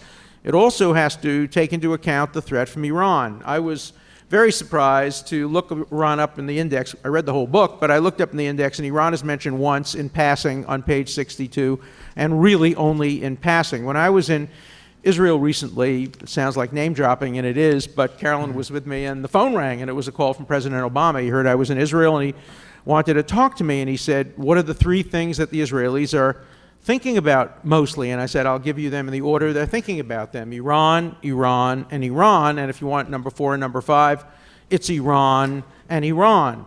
And you cannot think about all of these issues, humanitarian issues, human rights issues, without thinking about the existential threat that Israel faces. And for me, it's not surprising that, that Peter thinks of his hero as Rabbi Stephen Wise. Stephen Wise, for me, is one of the great villains of Jewish history, not one of the great heroes, because Stephen Wise cared much more about human rights and civil liberties at a time when he should have been 100% focused on saving the Jews of the Holocaust. He played a horribly ignoble role in alerting President Roosevelt, who he admired because of his commitment to civil rights and civil liberties and the New Deal. He refused to make known the information that he had. He shut down Peter Bergson, Hillel Cook, and others. I'm going to have to ask that. Sure. Okay. We wrap this up pretty quick because I am. You have more questions. Things. Okay. Yeah. Go ahead. Should I respond to that? Yeah. Okay. I think you're right about Stephen Wise on that point, actually. It was a larger problem than Stephen Wise. It was the entire labor Zionist establishment in the United States put too much faith in their relationship with FDR. On the question of Iran, it's true. A lot of Israelis are thinking about Iran, but the Israelis who know the most about the subject are basically telling us that military action would be disastrous. Yuval Diskin, who was the head of Shin Bet under this Israeli government, said in April, if Israel acts against the Iranian nuclear bomb, the attack will encourage the Iranians to produce a bomb even faster. He's the guy who was head of the Internal Security Service. The guy who was head of the External Securities, Meir Dagan, said an attack on Iran would mean regional war, and in that case you would have given Iran the best possible reason to continue the nuclear program. And then he talked about a devastating regional war that would lead to 50,000 rockets fired on Israel. You're not suggesting that I favor an Israeli military attack on Iran, No, are I'm you? suggesting that you're cavalier about it, because in June 14th on the Huffington Post, you wrote, "It is clear that sanctions and diplomacy alone will not convince the." But on June 14th, the toughest sanctions hadn't even gone into effect yet. The European oil embargo didn't go into effect until July 1st, and the toughest U.S. sanctions also didn't go into effect. In fact, Dennis Ross has said the sanctions are working. They're not. Okay, all right, so who am I supposed to trust? Dennis Ross has said the sanctions are working. The Joint Chiefs head, Martin Dempsey, has said sanctions are beginning to have an effect. The IDF chief of staff, the chief of the staff of the Israeli military, has said in April, international pressure on Iran in the form of diplomatic and economic sanctions is beginning to bear fruit. And so who am I to believe? Those three guys are you? But let me tell you the completion of the sentence. They all say that the sanctions are beginning to work, but they all say that they will not stop Iran from developing a nuclear weapon. I don't know anybody in the military intelligence business who believes that sanctions alone will stop Iran. The only thing that will stop Iran is sanctions coupled with a credible American threat, which President Obama has put on the table. I support Obama on this. J Street does not.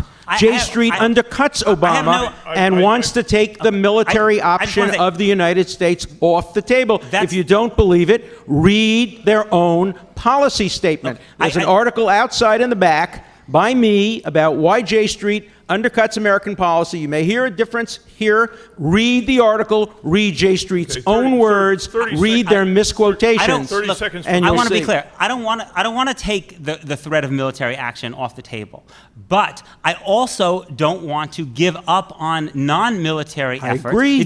And these three people I quoted did not go on to say, but sanctions have no hope of opportunity. We've only barely begun the negotiations with Iran. And it seems to me, after what this country has gone through with Iraq, we have a responsibility to make every possible effort. I agree. I want to thank everybody for the tight analysis of the Egyptian situation.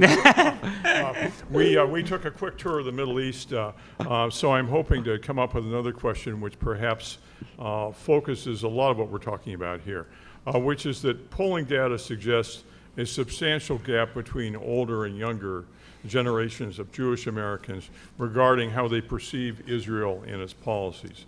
Alan, first, how does your age and background affect your view of the issues, and how should the older generation of Jewish leaders engage the younger? Well, of course, everybody is a product of their own experiences. I remember the Holocaust as a young child. I remember 1948. I remember 1967. The younger generation's memories of Israel begin with the invasion of Lebanon, the occupation, Operation Cast Lead. That's all true. But I just quote you a poll from today. Survey, young American Jews growing more attached to Israel. I think that the simple analysis that the older folks, like the heads of the ADL and the heads of the conference, Peter, you were very kind to leave me out of your description of all the elders of Zion. But the irony, of course, of these elders of Zion, people like Abe Foxman, people like Malcolm Hoenlein, are in fact very well Jewishly educated. And where the myth is, I mean, there are two myths that I want to expose. Number one, Israel is not a Jewish state, should never be a Jewish state. It is not a Jewish religious state. It is a product of the history of the Jewish people. Herzl didn't know anything about Judaism. He saw the Dreyfus Affair. He understood the history of persecution. Ben-Gurion was an atheist. Weizmann was an atheist. Virtually all of Israel's leaders are secular. Many of them are ignorant of Jewish theology. And they built Israel as a place of sanctuary because integration and assimilation, in their view, had failed. And so, yes, we have different experiences, and I think sometimes there's a little bit of ageism that creeps into Peter's analysis, and as an age person, I understand that. But I do think that it's much more complex. I think there are a lot of older people who are very upset about Israel's policies. I think there are a lot of young people, including modern Orthodox people and others, who are too sympathetic to Israel's policies. I see the problem cutting across age lines. Where I think I really fundamentally disagree is I think the vast majority of young people just don't care about Israel one way or another. And the way to bring them in is not to make them more religious. I think the way to bring them in is to expose them more to history and to expose them more to the realities. When I speak on college campuses, and I think I speak fairly effectively on college campuses to thousands of people, I never once talk about religion. I never once talk about intermarriage. I never once talk about prayer. And Peter writes all about these phenomenon. I'm not trying to convert my audiences to Judaism. I'm trying to give them a rational basis for treating Israel fairly and applying a single standard to their actions, and understanding that morality is wonderful, but as Jefferson wrote, all the morality in the world will not help a nation survive if it's threatened externally. And that's why, for me, the balance that Hillel suggested 2,000 years ago is still the balance that has to be maintained. Im ein ani li mili, if I am not for myself, who will be for me? But if I am for myself alone, what am I? How to strike that balance? How to protect Israel from its enemies? How not to diminish the actual threats of persecution that persist against Israel? How not to forget the memories that we have and assume that the world started in 1990 or 1995? How to strike that appropriate balance is the challenge I think we face. Peter, you've written a lot about this problem. Yeah, it's actually a delicious moment where I can be to Alan's right. Yes. Look, what I want to produce in the American Jewish community are Alan Dershowitz's, in a very particular sense.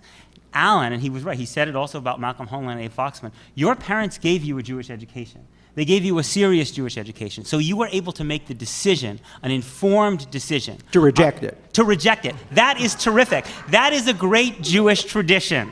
And I have no problem with it, and I'll be clear, I have no problem with someone deciding I not only reject it, but I've fallen in love with someone who's not Jewish. It's hard enough to find love in this world. You should take it where you can find it. But what I do have a problem with is Jewish parents not giving their children the Jewish education that Alan's parents gave him, so that they are not able to make an informed decision, so they don't know the richness of what they are giving up. I was actually very affected by something Alan said many years ago. I don't even remember what. He said at Harvard, what he sees is the Christian kids know the Bible and the Jewish kids are ignorant of it. We should be ashamed of that. I have to say it was that quote, amongst many other things, that led me to to actually spend starting when my kids were 3 and 4, to read the Hebrew Bible with them, the Parsha every week. This is our heritage. We gave this to the world. And I believe it is a disgrace for the American Jewish community not to teach our children the richness of the Jewish religious tradition so they can make an informed decision. And Alan's generation, and this maybe is ageist, but I don't feel that Alan's generation has done that. They have not created a vibrant Jewish school system. Instead, they've said, not Alan, but the leaders of the American Jewish community have said to Jews of my generation, you know what? The most important thing you can do is to instill Jewish commitment to your children. But by the way, if you want to give them the immersive environment that is really necessary, that Alan got to truly be able to deal with Jewish texts, oh, by the way, you're going to have to mortgage your house because it's going to be phenomenally expensive, and the schools aren't going to be very good anyway. You don't even know if they're going to be around in 3 years, and they won't have a gym, and the science labs will be falling apart. I think that has been as an abdication to the younger generation, and I fear that we will not produce the Alan Dershowitzes of the future if we don't radically improve Jewish education. But I'm happy to produce the Peter Beinarts too, and in fact, I think your prescription is that everybody should be Peter Beinart. You should they should have the choice. You should have a small minion. You should pray all the time. You should send your kid to a yeshiva. The difference between us, of course, is I want you to pay your own way. I want you to get an extra job so you can send your kids to yeshiva and not use federal or state tax money.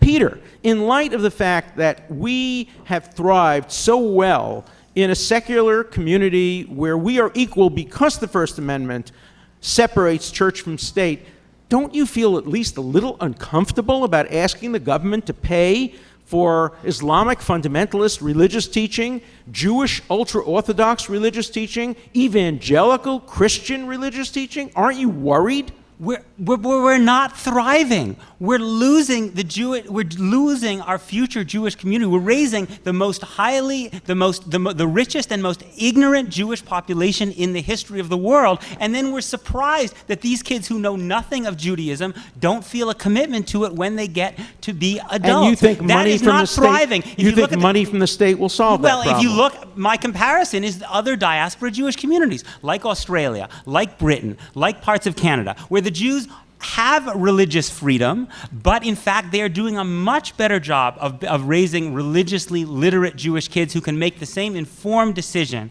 as adults that you made.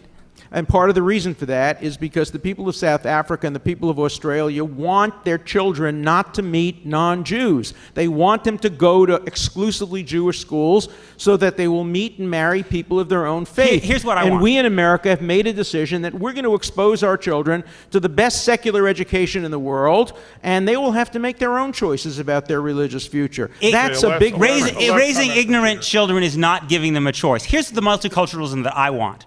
When my children go to college and they have a Christian roommate and that Christian roommate says, oh, you're Jewish, that's interesting, what do Jews believe? I want my kids to be able to answer that question. Well, that is true multiculturalism. Us being able to draw on the richness of our tradition. I can't answer that question after 12 years of yeshiva because you know why? There is no single set of issues that Jews believe in. Of course not. There is Jewish liberalism, there is Jewish conservatism.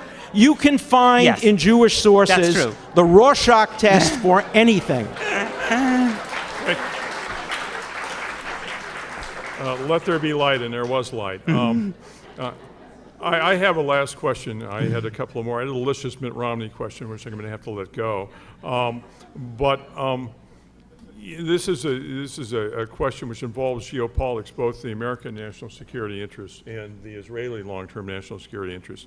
As both of you, I'm sure, know, in 2009, then General David Petraeus testified before Congress that the failure to achieve peace between Israel and the Palestinians was a leading problem for American national security interests in the Middle East, weakening moderate regimes and strengthening the Iranians and radical jihadists such as Al-Qaeda, Hamas, and Hezbollah. We know that the record of the Palestinians in the peace process is flawed, to say the least. But at what point, if any, do the policies of this government, the Netanyahu government, with respect to settlements and peace negotiations negatively impact the long-term security interests of Israel and the United States? Peter? Look, I think Israel's existence is a big national security plus for the United States. but the Israelis have taught us a huge amount in terms of intelligence sharing. I think Israel's occupation of the West Bank is a security minus for the United States. And although Petraeus backed away from some of his words, he reiterated the core idea, which is that it stokes anger against the United States in the Arab world that is dangerous. We had a terrible example of that in December 2010 in Afghanistan, where a Palestinian Jordanian enraged over the war in Gaza blew himself up and killed 7 CIA agents. The Iraq Study Group report in 2006 also noted that during Israel's war in Lebanon, there was a spike in support for Muqtada al-Sadr, the Shia leader who was leading attacks against the United States. I want to be clear. The primary blame for all of those things lies with the fanatics and butchers who come from an al-Qaeda perspective.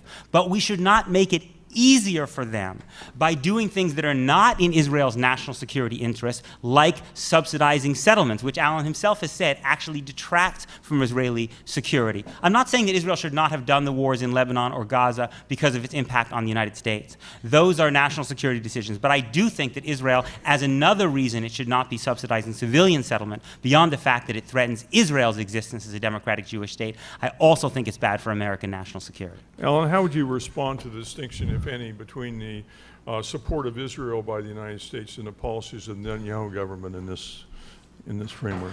Well, I don't support the policies of any government that supports settlements or that doesn't negotiate in good faith for a peaceful resolution of the two-state solution. I don't think it has any impact on American security. I think that Peter put it very well and then took it back. Israel's very existence, he says, is a plus for the United States. I think it is too. Petraeus deep down doesn't think it is. Petraeus is really saying, and the reason I was so critical in print of what he said and critical of J Street's support for what he said, is when you take that argument to its logical conclusion, the very existence of Israel and American support for Israel, whether it's a tiny little Israel on the coastal plain or a larger Israel, is really the problem. And the United States has made a choice, and the United States' choice is it will support Israel. Now, Israel can make things a little easier for the United States, a little easier, if it were to end the settlements and were to have a two-state solution. But anybody who thinks that that will make the problem go away is blinking reality. The problem is that the Arab world, deep down, not so deep down even, doesn't accept Israel's existence. As the Grand Mufti said, it doesn't matter the size of Israel, it's against Islamic law for there to be a Jewish sovereign state the size of a postage stamp. And I think the data can be read in many different ways. When Israel was trying to make peace in 2000, 2001, there was actually a spike in anti-American activities in many parts of the world, and during other periods of time when Israel was more belligerent, there were no increases. I think to make the correlation between Israel's actions and the actions against the United States is to look for data to support your pre-existing conclusion rather than to evaluate the data. Just one final point. Israel eventually is going to have to make a decision about Iran. I hope the decision is not for Israel to take unilateral action. But as some of you know, I had a meeting with the President of the United States and then I had a meeting with the Prime Minister of Israel about these issues. And the message that was clearly sent to me by the Prime Minister of Israel was that no matter who the President of the United States is, whether it's Obama, whether it would be George W. Bush, whether it would be Bill Clinton, the State of Israel cannot outsource the defense of its own civilians to any foreign country. Israel will have to eventually make that decision. And that decision may in the end not be in the best interests of the United States, but it may be in the best interests of Israel. And there are going to be all kinds of conflicts. They are two sovereign nations, and they must each consider their allies' national security interests, but they must both put the national interests of their own country first. Many of you have asked me why I turned down the opportunity to be Israel's United Nations ambassador when I was asked to do that. And the reason I couldn't do that is because I'm an American, and I have to put American interests first. And were I to be representing another country, even a country I deeply love, I would experience a conflict of interest, a real dual loyalty, which I do not today experience. At this point, we have a number of questions for the audience. I've done my best to cull some which address questions which have not been asked before. So we have 25 minutes for this. And I want to start with a question directed at Alan, particularly, but ask for a response to both, and a question directed at Peter, and then go on. The question for Alan is, how can you have a democratic and Jewish state with the occupation of the Arab West Bank? Well, how can you have a democratic state in the United States with Puerto Ricans not voting in the national election, where, no state is a perfect democracy. Switzerland, until, a dozen years ago, didn't let women vote. Israel would like to end the occupation. It has always wanted to end the occupation. It tried to end it in 1967. It tried to end it in 1993. It tried to end it in 2000, 2001. It tried to end it in 2007. I hope it ends it. I think in the end, you cannot have a complete democracy when a very substantial number of the people vote. America was a democracy while it occupied Germany. America was a democracy while it occupied Japan. Of course, Japanese and the Germans didn't vote. The Palestinians, however, do vote. In certain areas, at least, they vote for their own leaders. They have municipal elections. But you're right. In the end, it is not a durable solution to have an occupation. Now, just compare what Israel did to what other countries did. What other countries did when they occupied areas, they just got rid of the civilian population, just cleansed them out. Israel maintained their population and has tried to deal with the occupation, I think, in a generally inept fashion. And as I say, I've been opposed to it. I wrote my first petition against the civilian settlements in '73. I called for a two-state solution in '70. I debated Chomsky. He wanted a one-state solution. I asked for a two-state solution. So I'm on the same side as Peter on this. Our difference is the means toward achieving it, and my recognition that these have come about as the result of democratic processes in Israel. The in-migration of Soviet Jews, the failure of the peace process, the changing of the Israeli electorate, those are democratic processes. If you want to change them, Peter, go to Israel. I don't mean make aliyah. You should feel free to do that. Obviously, then you can become prime minister and change all of Israel. But go to Israel and try to change, try to affect. When I go to Israel, I speak to Israelis, and I tell them to please change their attitudes toward the occupation. But I think that having a boycott is not going to work, and it's going to backfire. Peter, you recall the question clearly, I know, how one squares a democratic Jewish state with the occupation of the Arab West Bank, and I add we're talking about roughly 4 million Palestinians, so it seems that to have an election embracing those folks would abolish a Jewish state. To not have an election raises the question of whether the occupation is democratic. So how do you respond to that conundrum?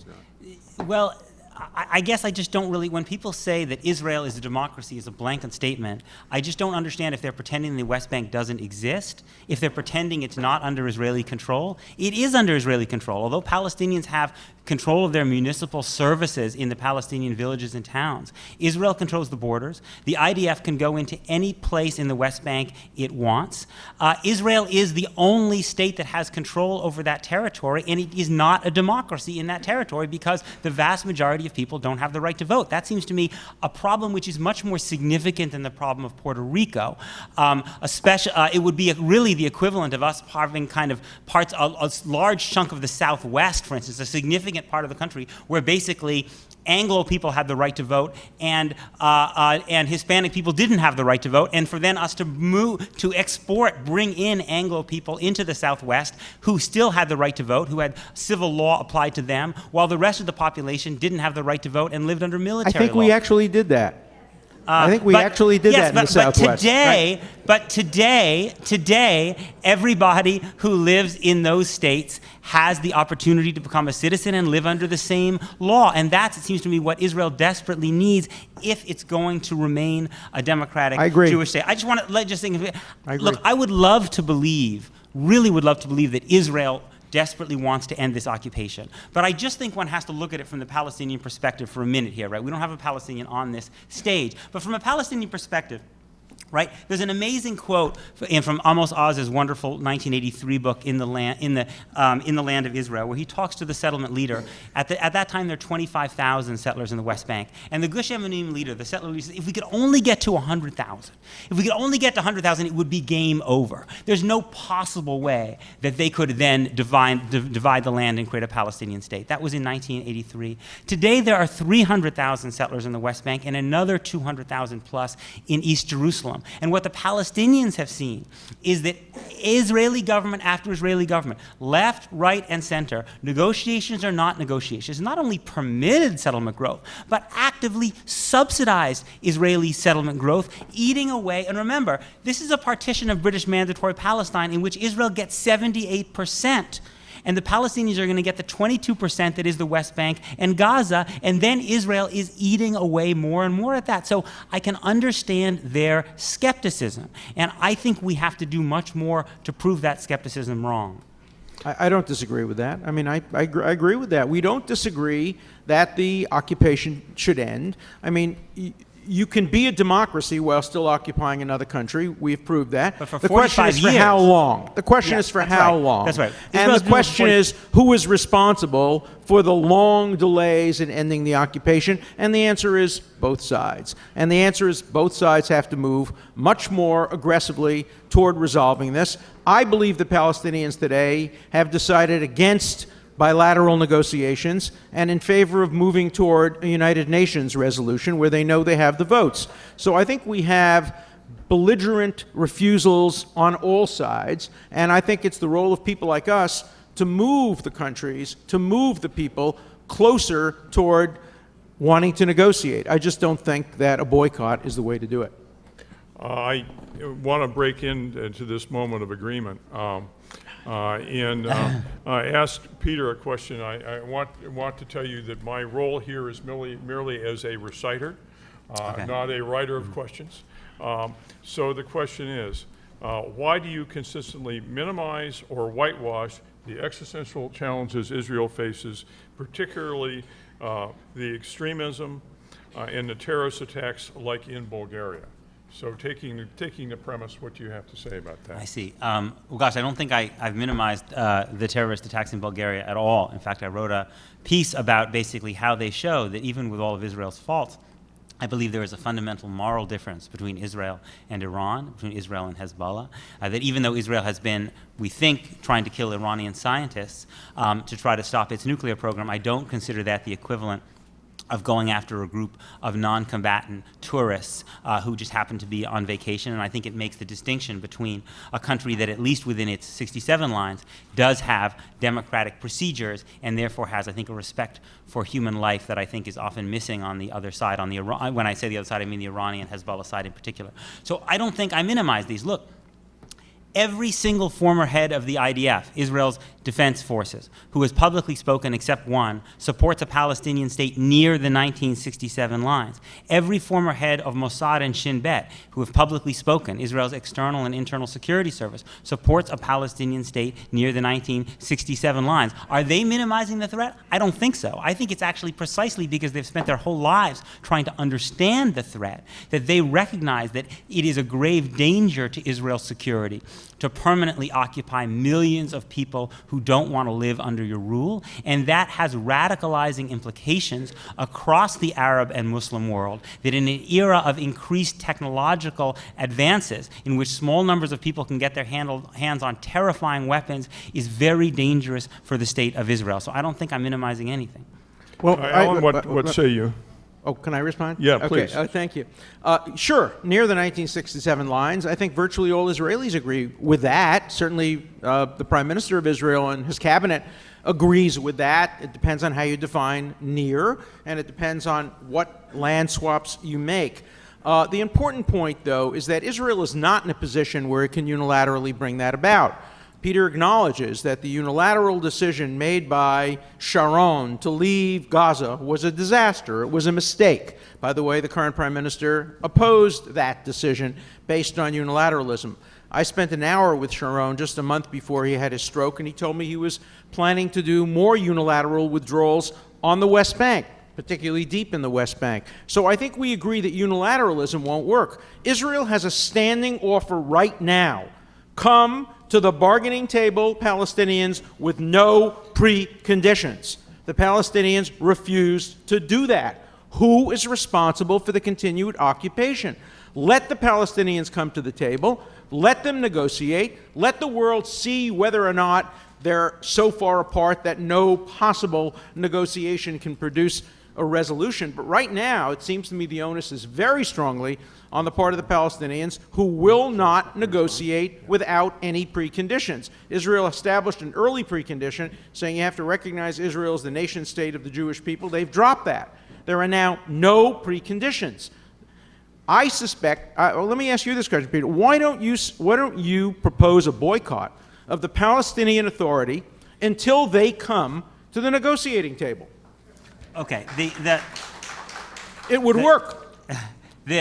First of all, the amount of pressure that the United States puts on the Palestinians is really actually quite immense. As I'm sure you know, last fall, in retaliation for the Palestinians going to the UN, the U.S. significantly held back a significant amount of the already relatively small amount of money. The Palestinians get about 1/6 as much as Israel does, held back a significant amount of that money in retaliation.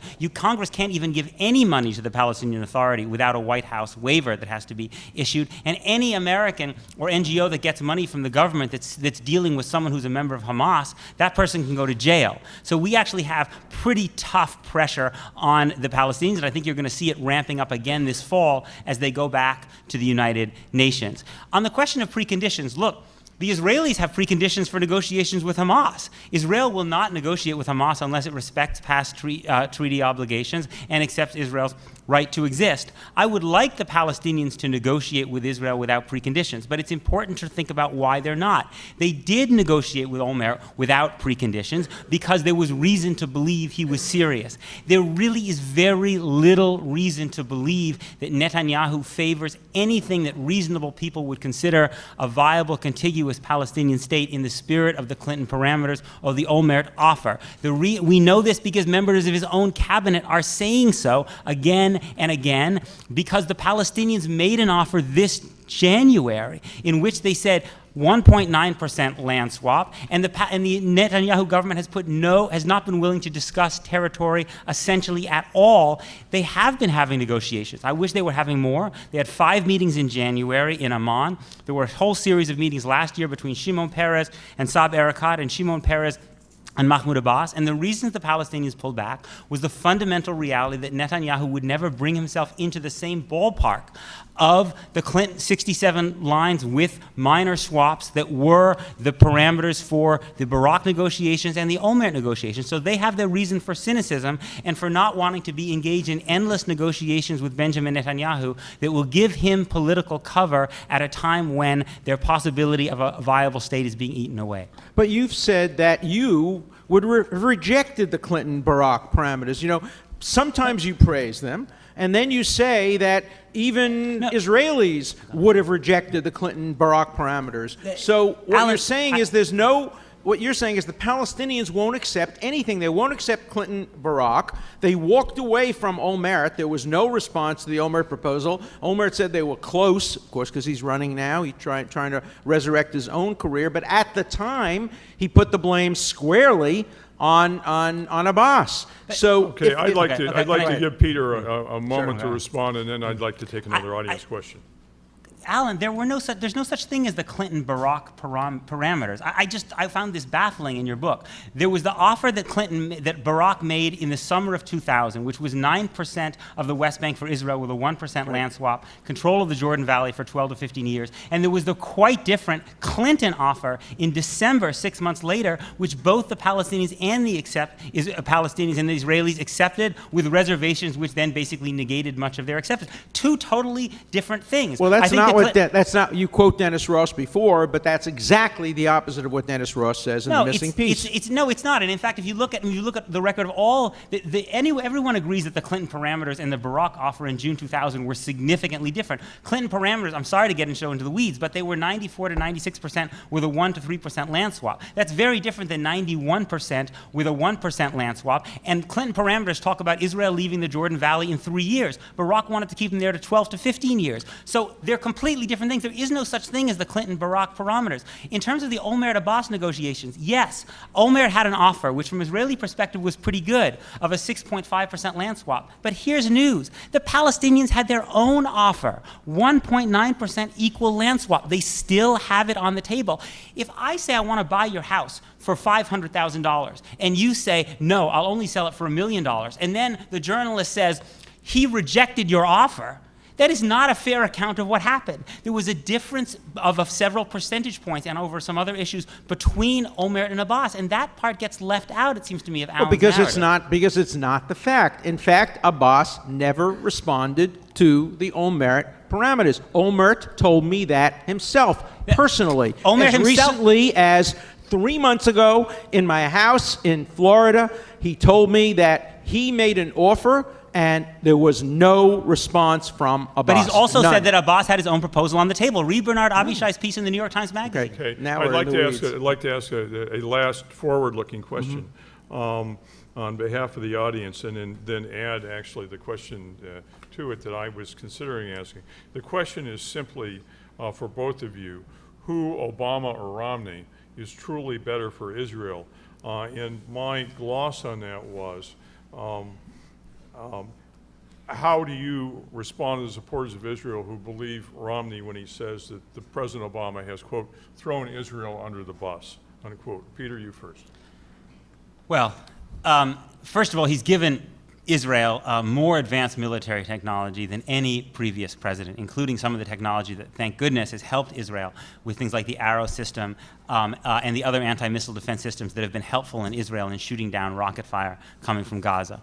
But the basic question comes down to what you think is good for Israel, right? If you think that an American president allowing Israel to do virtually whatever it wants, especially vis-a-vis the West Bank, then you should definitely vote for Mitt Romney. If you believe that being pro-Israel means trying to help Israel live up to the principles of its Declaration of Independence, which talk about a Jewish state that offers complete equality irrespective of race, religion, and sex, which is deeply incompatible with occupying millions of people who lack citizenship and the right to vote, then it seems to me you have a better chance with Barack Obama, although truthfully, I have to admit, I think it's very likely that Barack Obama won't focus very much attention on the Israeli-Palestinian question in his second term. He'll have to deal with Iran, but I think a lot of the foreign policy focus is going to be on Asia. It's not going to be on the Middle East at all. Okay, Alan, again, the question is who, Obama and Romney, is truly better for Israel? And you might address the history of security cooperation recently and the other things that you know about the whole relationship as it exists now. First of all, I don't vote on who's best for Israel. I vote on who's best for the world, who's best for the United States. I do take into consideration what I think is important in terms of Israel's security, but I vote based on the generality of factors, including women's rights, health care, and a range of other issues, of which Israel's an important one. Israel has been helped by the United States in terms of its security relation, but so has the United States been helped by Israel. Iron Dome, for example, is a cooperative project of both countries. Stutznet, which both countries deny having used against Iran, is obviously a product of both countries. The myth that Israel gets all that aid from the United States is really a myth, and a pernicious one, because much of it is for material that Israel then buys in the United States. Israel doesn't get a penny to preserve its dictatorship the way Egypt used to, and Jordan still does. Jordan is a complete dictatorship, and it's supported, we like Abdullah, he has a nice smile, but he's a dictator, and he's supported by the United States. Now, Peter mentions two alternatives. You vote for Romney if you think that You want somebody who will do all of Israel's bidding, and you vote for Obama if you want somebody who will further the Declaration of Independence. You know, don't you think we ought to further our own Declaration of Independence before we really focus on another country's? You know, every Declaration of Independence is highly aspirational. What I think I would want, if I were an Israeli, I would want a president who would put Israel's security interests first, that is, before its humanitarian concerns. I do think that humanitarian concerns are extremely important, but when it comes to existential threats, when it comes to the survival of a country, I want survival first, humanitarianism second. Maybe that reflects an age difference. There was a great exchange between Gandhi, who many of you know was a virulent racist, hated blacks, and thought that blacks were inferior, and hated Jews. An exchange between Martin Buber and Gandhi. And Buber asked for Gandhi's help against the Nazis, and Gandhi's refused to do it. He said the Jews should take the moral position. They should simply lie down in front of the German tanks. And Buber basically wrote back and said, Gandhi, you idiot, don't you realize that the Jews aren't facing the Brits the way you did in India, who wouldn't really run you over if you lay down in front of them? They're facing the Nazis. And when you're facing the Nazis, who want to destroy you and kill you, you have to put your own survival first. Now, I do think there are many steps that Israel is taking that are endangering its own survival in terms of humanitarian issues. But I'm looking, if I were an Israeli, looking for a president who would strike the appropriate balance between defending Israel's security from the existential threat it faces from Iran, from the threats it faces from the Arab Spring, while at the same time nudging it toward a more ethical approach to its occupied population. But I have to tell you, I think today, Israel in totality, even including the West Bank, Israel in totality is a vibrant democracy, a vibrant moral authority. It is imperfect. It does things that are wrong, but support for Israel is something that no American should be ashamed of, and singling out Israel for condemnation is not something that anybody should be proud of. So I'm going to vote for the president I think is best for the world, the president I think is best for the United States, and I never make up my mind until I get into the election poll or until I declare for a candidate. With that, I think we've had a remarkable discussion, but there is still 2 minutes for Alan and then 2 minutes for Peter to sum up. So, Alan, given the fact that we've had a lot to say, what would you most like to say in 2 minutes? Well, first of all, I want to thank Peter for writing a provocative book and for starting a very important debate within the Jewish community and within other communities. I wish that the debate were as thoughtful as Peter is and as his book is. I think many people have taken what Peter has written and misconstrued it and misinterpreted it and misused it against Israel. I urge all of you to read Peter's book, and as I said in the beginning, to read it very critically, to ask yourself not only what's in it, but what's not in it, what's been left out of it, and to ask yourselves whether you can really support the two major proposals that he makes, and he makes them in this order. That is, we have to increase Jewish prayer, Jewish values, Jewish religion, Jewish teaching, and have the state pay for that, something that I categorically reject. And I wish, Peter, that you would think seriously about that proposal and write seriously about at least the negative implications of what it would do to bringing down that great wall of separation between church and state that has made American Jews so successful as first-class citizens, and then seriously reconsider the proposals for a boycott. Because if you were to eliminate those two from your book, there is much to be appreciated in this book, and the book can have a real impact on changing minds of Israelis, which is what has to be done, because as Bill Clinton once said in a conversation about dealing with Israel, he said, "Damn it, it's a democracy. You just can't pick up the phone and tell the leader what to do." And it is a democracy, and if you want to change it, You have to influence the people in Israel to act in the way that is best serves their own interests. So thank you, Peter, for doing this, and thank you all for inviting us to have this conversation, and thank you for the Community Center and to Rick for being such an excellent moderator.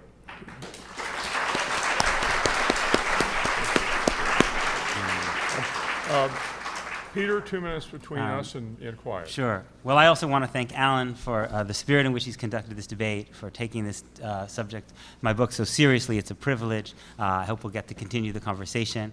I guess Alan had a kind of request for me to reconsider those two proposals. I guess my request for Alan would be, and maybe he already has, but if he hasn't, would be, he talked about nonviolence.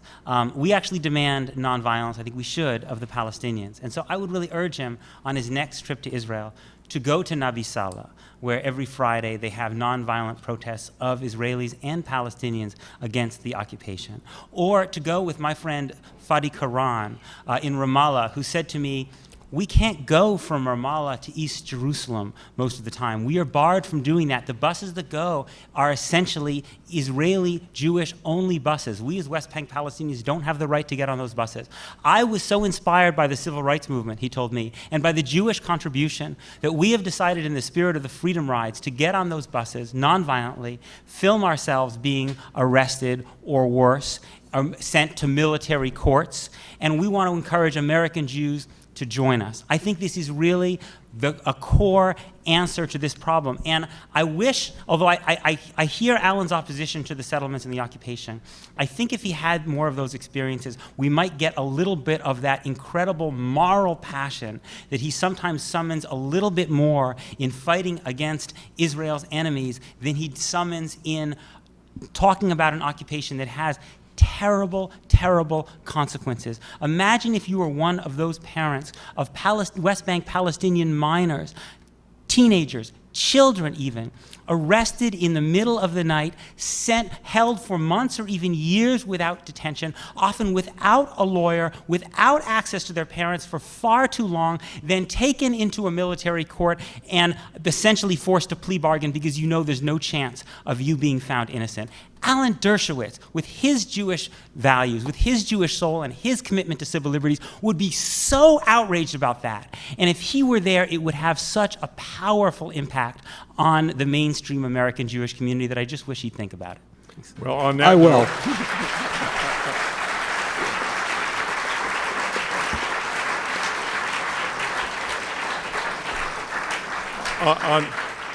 On that note, I just want to say personally what a privilege it's been for me to be a part of such a remarkable discussion between two such brilliant and impassioned people who know such a lot about something that we all care deeply about. So I thank Peter, I thank Alan, I thank all of you for coming. And don't forget to buy books. Thank you.